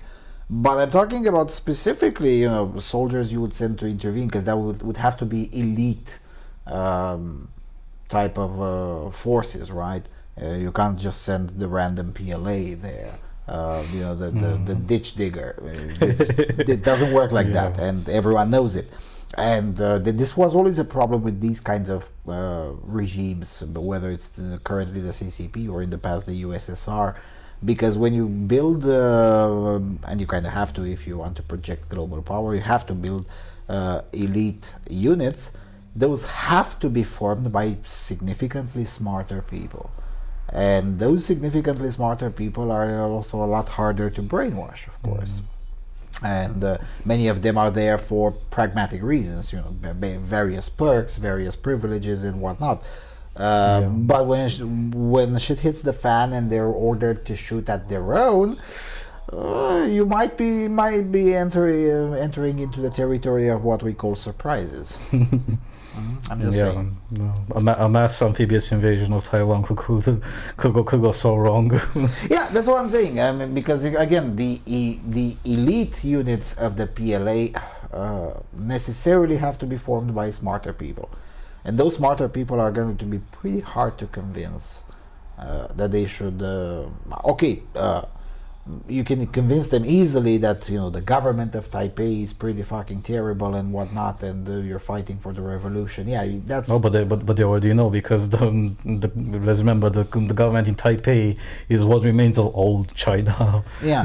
Before they got steamrolled by the communists. Yes, and so maybe you can convince them of that, or at least make them pretend that they're convinced. It's a lot harder to convince them to shoot up straight at the population in Taiwan. I don't know. That could be. I mean, I have to admit, as a at least as an intellectual exercise, it's pretty tempting to put some bait. Obviously, the Taiwan legislatures will disagree. Nobody wants to be bait. But on the other hand, it could well be the case that. If Washington could actually sell the idea that yes, you can be the bait, but if China bites it, they'll most likely lose, and they'll lose bigly. Yes. And the Republic of China will become the Republic of China again. It won't be just Taiwan. Yeah, that's the thing. This kind of strategy, if it is to ever be deployed, it should be deployed with this kind of end game in mind, to recreate Republic of China, as it were. Unless you're willing to do that, it's not worth the risk. Because if it is with this goal in mind, at the very least, the worst case scenario would be that the top brass of the CCP doesn't bite. Yeah. Because many of them will think, hold on a second, are we sure? What happens if we don't do anything? Nothing. Well, how about we don't do anything? Because things like this have been seen in the past. Various bait thrown at the USSR, and the top military brass be like, this looks too good to be true.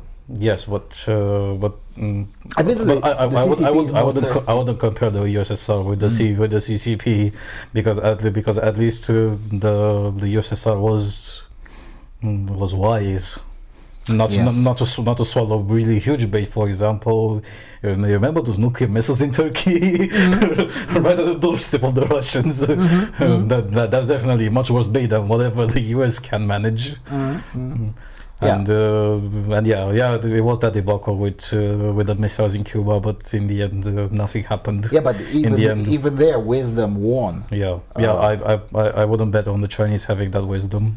Yeah, it is true. Yes, most of especially in the military brass of the USSR, many of them had what the older apparatchiks would call a bourgeois education, and.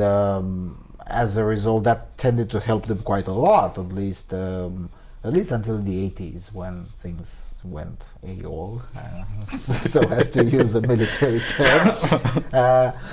But in the case of the CCP, that's right, because many of the top officers, not just in the military, also in the intelligence community, they are quite the opposite, being intentionally. They're pretty fanaticists. Yes, and not just fanatic, but they are being intentionally shielded from even the slightest hint of a bourgeois education, which may seem like a logical step for the CCP, but in the end, that's to the disadvantage of those operatives, because then they have to work with a civilization that they don't understand, and eventually, especially the smarter ones, eventually end up leaking documents to the Western press, because especially smarter people, no matter how much you put them through indoctrination programs, eventually they will ask, why is the party so afraid of me finding out basic details about Western civilization or Western way of life or whatnot? And because they're intelligence operatives, eventually they will find out, of course. And once they do, they'll be like, And that's a problem. You know, some of them end up deciding that the privileges awarded to them as operatives of the CCP are good enough, and they'll remain loyal. But they'll make their own decision to remain loyal. But others end up saying, you know what, fuck this shit. Ha ha, leaks go brrr. But this will be fun to watch for sure. Oh yes. Alrighty, going further to the south. Deutsche 24. Perth Mayor Basil Tsempilas apologizes for comments on trans people as the backlash mounts. Perth's new Lord Mayor and media personality Basil Tsempilas has apologized to transgender people for comments he made on his morning radio show, saying he forgot his new role as elected representative. Yesterday, Mr. Tsempilas, who was elected to office earlier this month, told listeners to the breakfast show he co-hosts on 6PR that it is wrong for some people to identify as a gender different from their physical anatomy. If you have a penis, mate, you're a guy. If you have a vagina, you're a woman. Game over. Mr. Tsempilas also urged women with a penis to call the radio station to win a $100 voucher. He chaired the media conference this morning to apologize for his comments. That was my fault. It's my job to be better, and it won't happen again. I know what a transgender person is, and I regret the comments I made because I know they're not helpful. There has been a strong backlash from the Perth's trans and LGBTIQP communities, with popular drag queen Scarlett Adams showing a video of herself dancing to Lily Allen's Fuck You, which berates and insults people with intolerant views, whatever. A rally against Mr. Tsempilas is planned for this Saturday in the city of Perth, at which the organizers urge people to withstand the transphobia. Holy Elks, a trans woman who has worked for worked at Connections nightclub in the CBD for 6 years, said she was aware that Mr. Tsempilas had previously visited the venue and met trans people. $100 if you're trans. Is it really that much? Is it really that So much? literally the mayor apologizes for saying boys have a penis and girls have a vagina. Well, I'm pretty sure he's done it pragmatically so that he doesn't get too much hate. But what I would do in his turn is that, okay, they have a protest plan on Saturday. Well, let's send the police because they're gonna cough. I don't know. I think Perth is no longer coughing, so there's that. But I would still call the police. I mean, why not? You know. Although in fairness, I think these. Well, I guess I should say the degenerate communities, they haven't really been that much very supportive of the cough restrictions, because their entire social life depends on things like these, and they were pretty affected, not just financially, but definitely emotionally and psychologically, and they were already under multiple mental disorders. So, I really don't think that appealing to the cough would be very efficient with these kinds of people. Nevertheless, I mean, the mayor apologizes for saying boys have a penis and girls have a vagina.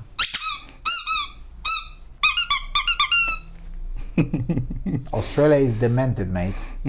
Game over. Oh, what happened? What happened with the shit posting, man? Make shit posting great again. I mean, really, and this is not even a shit posting. I mean, it's I agree. Though. It's it's when shit posting gets so high that it's the same thing with reality.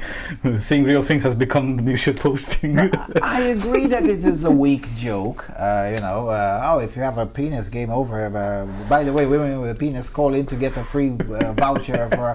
It's a weak joke. I agree. It's a weak joke. It's a weak joke, but it gets you funnier when it actually offended that many people. I mean, at some point, these kinds of marginal groups like the LGBTIQP, whatever community, they're not a community, they hate each other, but let's leave that for another time. Read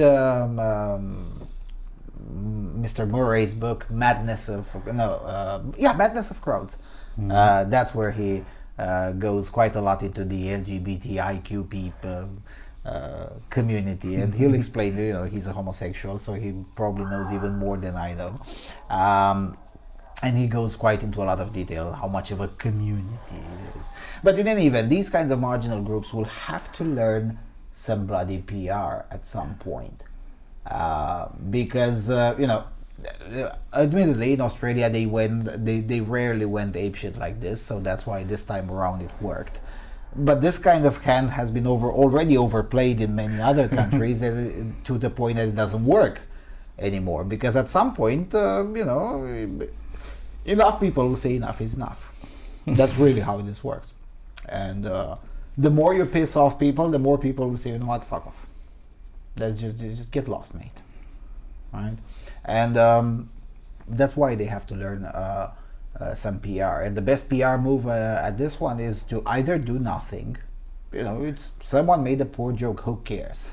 That's one good PR move. Do nothing. Or other, you send some star, someone very known from your community, to claim that voucher and go to the show and poke fun back at him. Now that would have been a stellar PR move. Then that would both entertain the general public and would also achieve your petty ego. That would stroke your petty ego as a community. That holding it back to taking a revenge for the offense. But at least do it intelligently. For fuck's sake. Particularly in Australia, because Australians will actually poke fun even harder when you get this ass blasted. Yes. Look, there's Mexican comedian Gabriel Iglesias who when he visited Australia, he told the story of how this Australian guy made jokes about him being fat. So he said, "Oh, look at him, he's crying. Let me taste your tears. Oh, they taste like gravy." Yeah, I mean, that's Australia for you. I mean, even very polite and formal Australians would seriously greet you with "G'day, you cunt."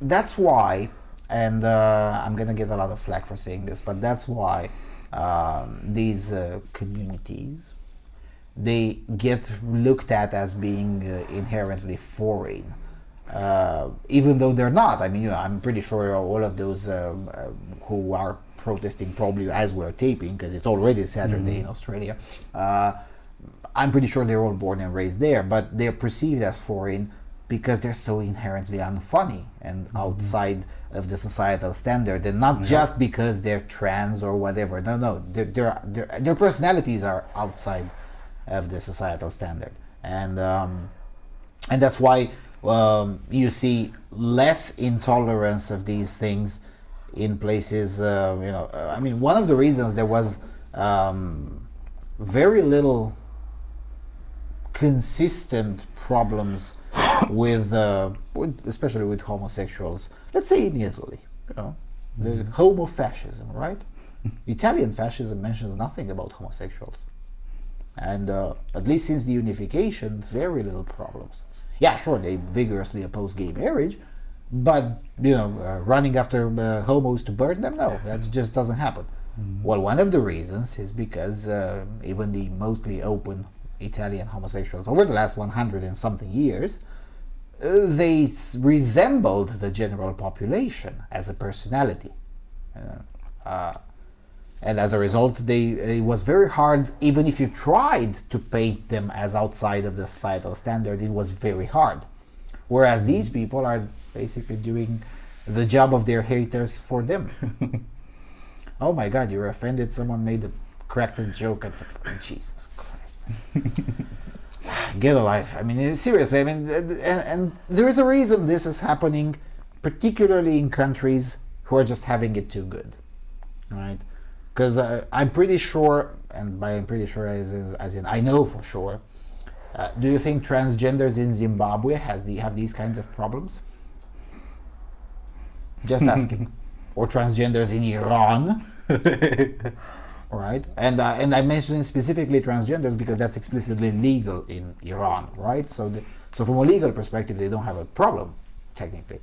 But do you think this is one of their problems, that someone joked at their expense on the radio show? I probably think they don't, because you know why? Because they also have to eat. They have to go to work like everyone else. They have more important things in life to do.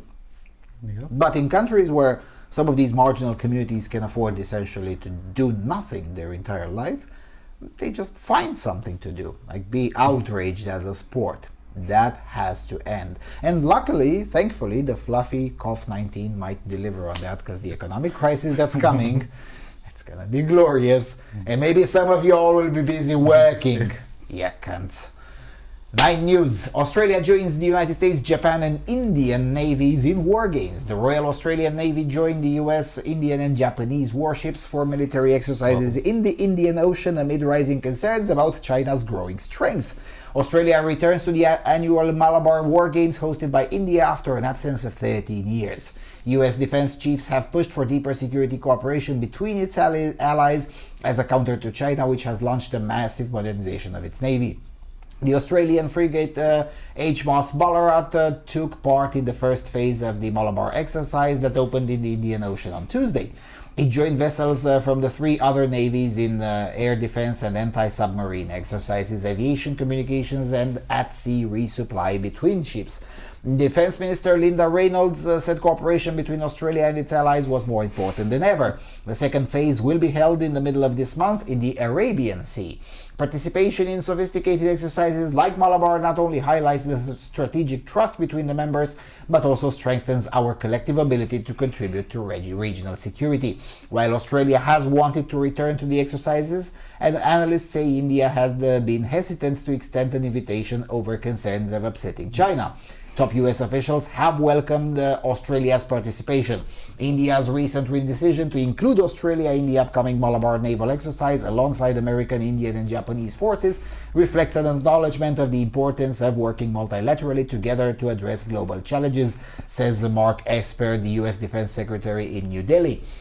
Earlier this year, the Morrison government announced a $207 billion defense spending plan to upgrade Australia's security. It will include the biggest revamp of the Royal Australian Navy since World War II. $270 billion. Australian dollars. Australian dollars, but still, that's quite a lot of money. Yeah, it is. It is.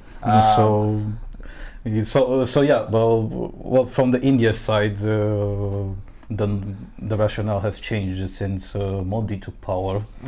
And particularly this year, because border incursions began happening between China and India. So yeah, this is definitely welcoming, but spending $270 billion to revamp Australia's security, mostly the Navy. Yeah, that's there's definitely a visible shift. Should have been done 5 years ago, but better later than never. I mean, Australia is not a big country population-wise.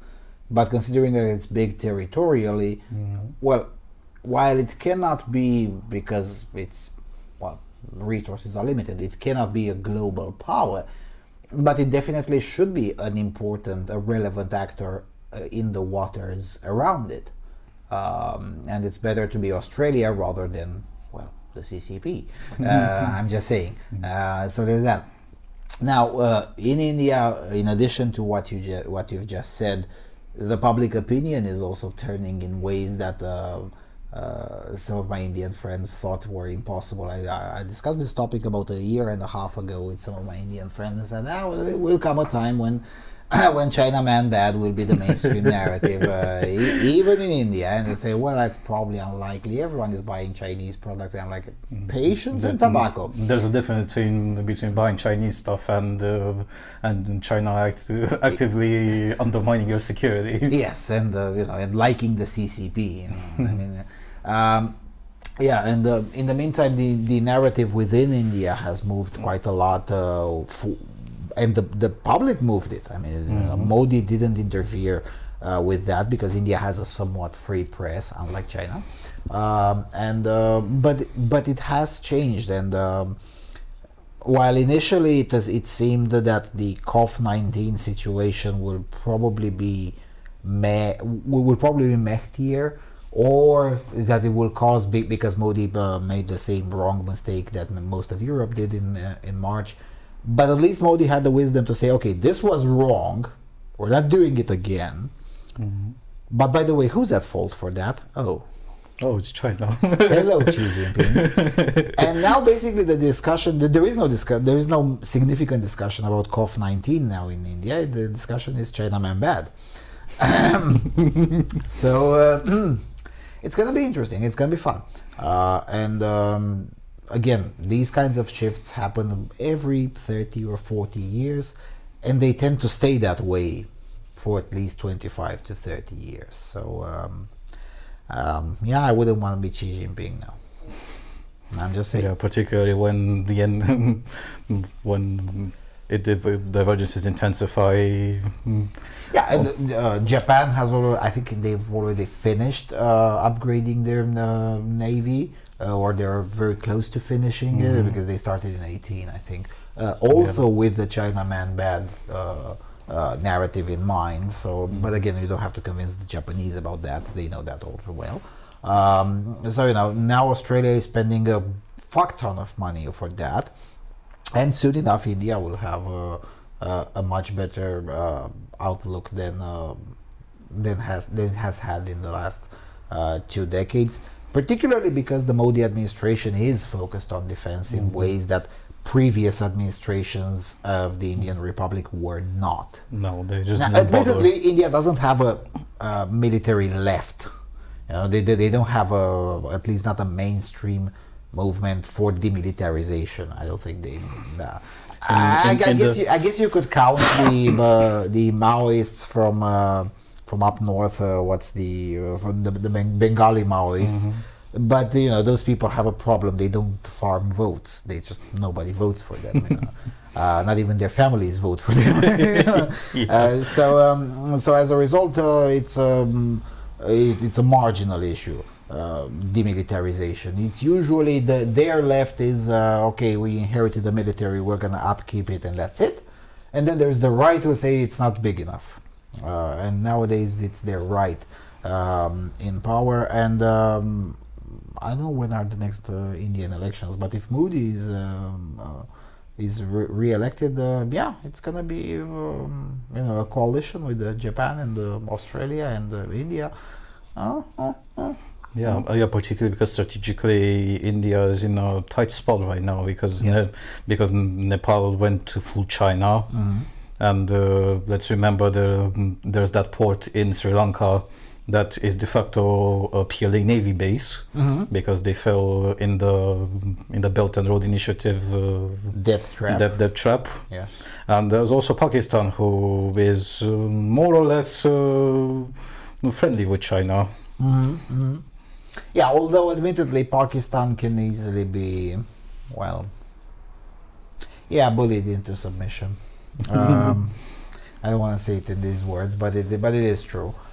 Because at the end of the day, the only reason Pakistan is somewhat taken seriously is under the assumption that they still have nuclear weapons. But as it's an open secret in military circles that the Pakistan's nuclear weapons don't work, because for 2 generations in a row they grew scientists who believe that nuclear missiles are powered by the jinn from the Arabic mythology, right?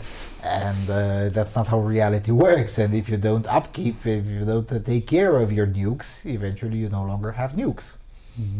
And it's highly questionable whether Pakistan still has nukes. Pacifists around the world should rejoice. One less nuclear power on Earth, and that's probably Pakistan. At the end of the day, a stronger leader like Modi and maybe even the Prime Minister of Japan. Look, we already know you don't have nukes, so can you please just don't be an idiot? and that would be quite enough, especially given that Pakistan is going. This is a story that oftentimes goes untold. Maybe in the next episode we'll find something from Pakistan, so we can go deeper into Pakistani politics. Pakistan is going through a very profound reform process that optimists like me were talking about 10 years ago, and I was saying that it's probably going to happen 25 years down the line. That's what I was saying in 2010. Now 10 years later, it seems that it's probably going to be hitting that target. It probably even happened earlier. There are a lot of profound changes happening in Pakistan, and many of them, sure, not all of them, but many of them for the better. There has been, much to my surprise, I was expecting that to happen much later. There has been a consolidation of certain democratic checks and balances within the country, and the population is increasingly skeptical of some of its radicalism, which is still the standard, but the skepticism has been growing quite a lot, and you know how these things, like any narrative curve, it takes a while until it grows, and when it does, then the change comes in cascade really fast, and I think it's approaching that tipping point. So maybe and again, going full China, I don't think really helps that cause.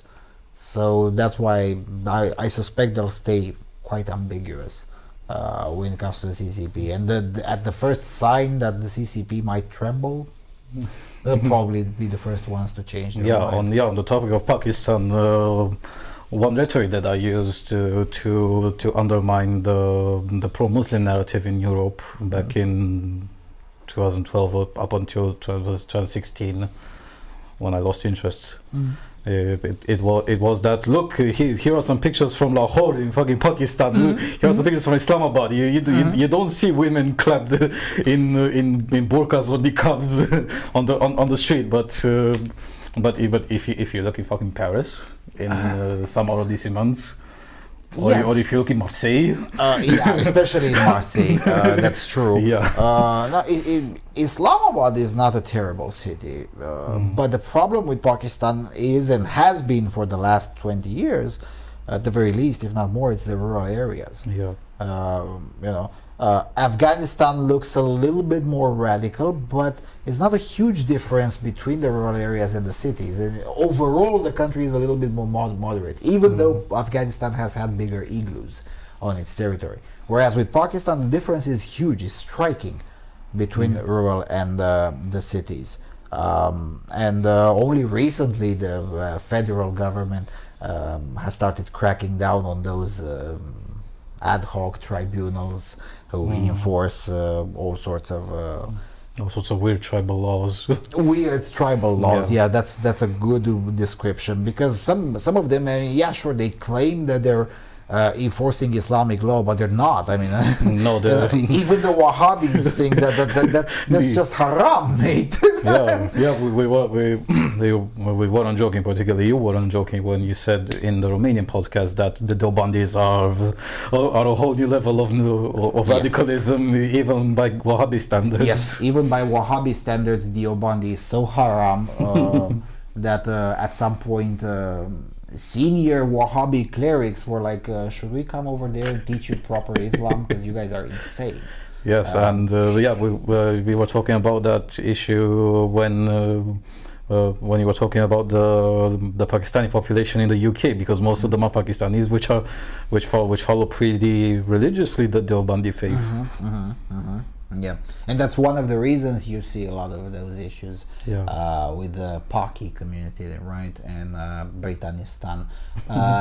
Anyway, back to the Navy side. One more aspect to be kept in mind is that India will, as it becomes a global manufacturing hub, will have a much bigger interest than it has had over the last 60 years to maintain some corridors of security around itself. Oh, definitely. Because without those, India's economic growth would be halted. Because again, the point of all of this is the trade routes. And without the trade routes, there is no empire, there is no prosperity, and you get fucked. So yeah, it's not just for the military-industrial complex, big cojones. It's to average people's advantage as well. You know? Of course, we can debate whether that's a good enough advantage to maintain or all the. Okay, that's a separate argument. But the idea that we should strive for demilitarization, man, like the Ron Paul types and the leftist types, you guys are wrong. Okay. Staffen Z, I think it's the last one. Biden presidency could push New Zealand into tricky positions on China. The New Zealand-China relationship may come under pressure if Joe Biden wins the US presidency, as he's expected to push Pacific allies to take a harder line against the rising superpower. Trump has been a destabilizing force for US foreign policy, announcing a withdrawal of troops from Syria on Twitter, pulling out from trade agreements, climate change accords, and international bodies, including the Wuhan Honk Organization, and escalated a trade war with China. In many of these areas, Trump has been prepared to go it alone, foregoing multilateralism and to push his own agenda. His approach has contravened international norms and forced allied governments to perform diplomatic gymnastics. Good. But the Biden presidency would maintain the tough approach to China while potentially bringing different problems. It has been touted as a return to more conventional US foreign policy that would favor traditional alliances. But in New Zealand, experts say that Biden could push New Zealand's relationship with China to more zero-sum moments.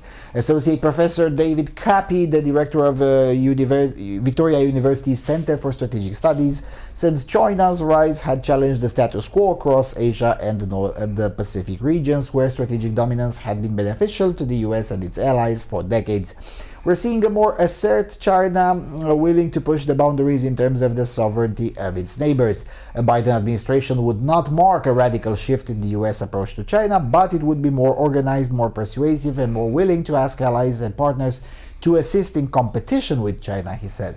The Trump administration has been so disorganized and chaotic and so erratic that for some countries it's been you can keep your head down and avoid being dragged into some of the sharper aspects of this competition. There are going to be some aspects of the US-China relationship over the next few years that are going to force New Zealand towards some more zero-sum decision points where you have to make a clearer choice. New Zealand might be asked to speak out more against China to align with the US perspective in international institutions, or at the sharper end, work closely on maritime operations in Pacific or in the contentious South China Sea. Dr. Anna Powell's senior lecturer of security studies at Massey University, said under President Biden there would likely be more pressure on New Zealand to align with the US position on China in the Pacific. There already is pressure to do so, but because the foreign policy coming out of Washington has been quite contradictory and confusing, that has allowed New Zealand to practice a degree of strategic ambiguity.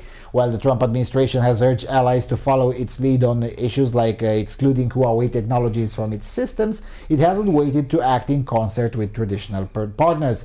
Joe Biden isn't expected to change the course of US relations with China if elected. Biden is more likely to try to forge a united front, so a more consistent foreign policy approach from Biden may lead to more requests of New Zealand as part of the US focus on the Pacific, called the Pacific Pledge. The Biden administration is likely to lead a more joined-up approach, and that will likely lead to more requests to both us and Australia. And that's a concern in terms of how it will play out in Pacific, Paul said. This could complicate New Zealand's relations with Pacific Island nations, which weren't as willing to counter China's influence in the Pacific.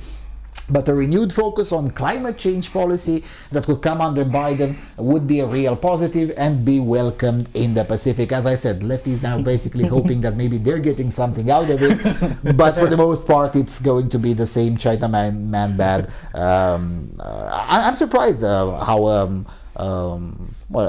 you have to forgive me for not having any sort of respect for New Zealand universities, and especially their strategic studies, because they've been churning out bullshit for the last 15 years at the very least. So I'm surprised when I hear some voice of reason coming from a New Zealand university and from a Center for Strategic Studies saying, yeah, no, we're not getting away from this. Go ahead. Well, yeah, Australia and New Zealand, but New Zealand in particular have relied too much on being not exactly isolationist, but keeping out of any major plays in the Pacific area in particular, because that's the most relevant to them. Australia to a lesser extent, but New Zealand in particular, because there was more country, but it's still an important one. And it's part of the Five Eyes network. Yeah, and you know, if you like the benefits of that, there are some things you have to do in return. And you know, New Zealand is not big enough to afford strategic ambiguity. It is what it is. Yeah. You know. The United States is big enough to have been able to afford, up until very recently, strategic ambiguity when it came to Taiwan, for instance. We discussed this a little bit earlier. But now even the United States can slowly no longer able to afford even that. But to have the idea that I'm sorry, but you know, a marginal sovereignty at the corner of the map can afford strategic ambiguity with China, I'm sorry, but that's just not going to happen. It's just not going to happen. And especially now with the looming economic problems that are due to be bestowed upon New Zealand in particular, you know, the influx of military funds would be greatly welcomed in a stranded economy. I know, on the field you're not perceiving it that way yet. But, you know, the SOFA sees and predicts and controls everything, so you're going to see it. It's going to take a while to get the info to New Zealand, because their internet is garbage, but it will get there at one point. That's true. If we have to send it by carrier pigeon, just the way South Africa tried at one point, it will get there. It will get there. Yeah, but what I'm saying is that eventually, as much as of a pacifist as Jacinda Ardern says she is, she's going to love the influx of military funds, and she's not going to argue against it, whether she likes it or not. So there's that. Again, New Zealand has benefited quite a lot of being part of this mechanism called the Five Eyes network, and being, I don't know if it's officially a major non-NATO ally, but it's de facto a major non-NATO ally for sure. There's been a lot of direct and indirect benefits from that status. And it's true, up until 16, 17, almost nobody asked for anything in return. And then, you know, Trump came in and said, hold on a second, but, you know, actually we need something in return. And they practiced this excuse, oh, but it's too chaotic. And no, the reason it was chaotic is not because of Trump, it's because that's how it... when these kinds of shifts happen, it takes 2 or 3 years until things align in a certain direction. And that alignment will take another 6 or 8 months from now. But by the end of 21, regardless of who is president, the alignment will have been complete. And at some point, soon after that, usually a week or two, the demands start being churned out and dispatched. Yeah, in the end, it's gonna be to your own benefit. Trust me. Particularly what's gonna follow in New Zealand economically. Oh yeah, that's true. That's true. Yes. But then again, you know, maybe they're obviously not particularly smart prime minister will try to postpone this for a while, using cough cough as an excuse. That's why I love the. I purposely left the cough cough out of the discussion for most of this episode, is because you know, there's not much further to tell. I mean, you included in the proposals many of the pieces of news from Europe. Nobody cares anymore. But in the case specifically of New Zealand, where they acted, and again, by 2023 we will know whether I'm wrong or not. But they acted as if this is Ebola rather than a cough. So, acting as if it is Ebola, they act to eradicate it rather than manage it. Now, it may turn out to be the wrong decision. And by may turn out, I mean I'm willing to bet it. And as a result, they're gonna have to make the decision later on. Either to join the rest of the world in managing the cough, or to remain as an isolated nation, vulnerable to anything, really. just sneezing at them, it puts them all back in cages. I'm just saying, and I'm not speaking just metaphorically, but also literally. Cough. At some point they're gonna have to make that decision, and I think they'll decide rightly, because what are the other options? Becoming a county of the People's Republic, I guess. Well, it definitely won't get to that, but for the past few years, New Zealand, just as Australia, are also guilty of the sin of not caring enough about Chinese involvement in their own countries. Australia to a higher degree. Yes. Australia to a higher degree, but even in New Zealand, that multiplies because the country is that small. Right. So it would take much less time to employ any shifts than it would in Australia. That's true. Although I don't think the universities in New Zealand were that full of Chinese spies in the way the entire system in Australia had become at some point. We were discussing in the first episode, I think, in the World So Far report, where the Morrison government was already going full apeshit on that situation and be like, come on, really? Are we really that infested? Oh yes, okay. Purge. Australian McCarthyism goes. Yes, it is in a way, yes, a form of McCarthyism, although hopefully it's not going to be McCarthyism, because McCarthyism is too moderate, and as a result, it maybe not Pinochet, but something enjoyed by everyone. Right. That would be pretty much it. Friendly reminder: give shekelim. Because just carrying the equipment costs money. Having all the things set up costs money. And there's going to be a break for a week. We're starting to get into the routine of making one episode every other week rather than one per week. In the meantime, of course, I'll make sure to make some more videos with me alone.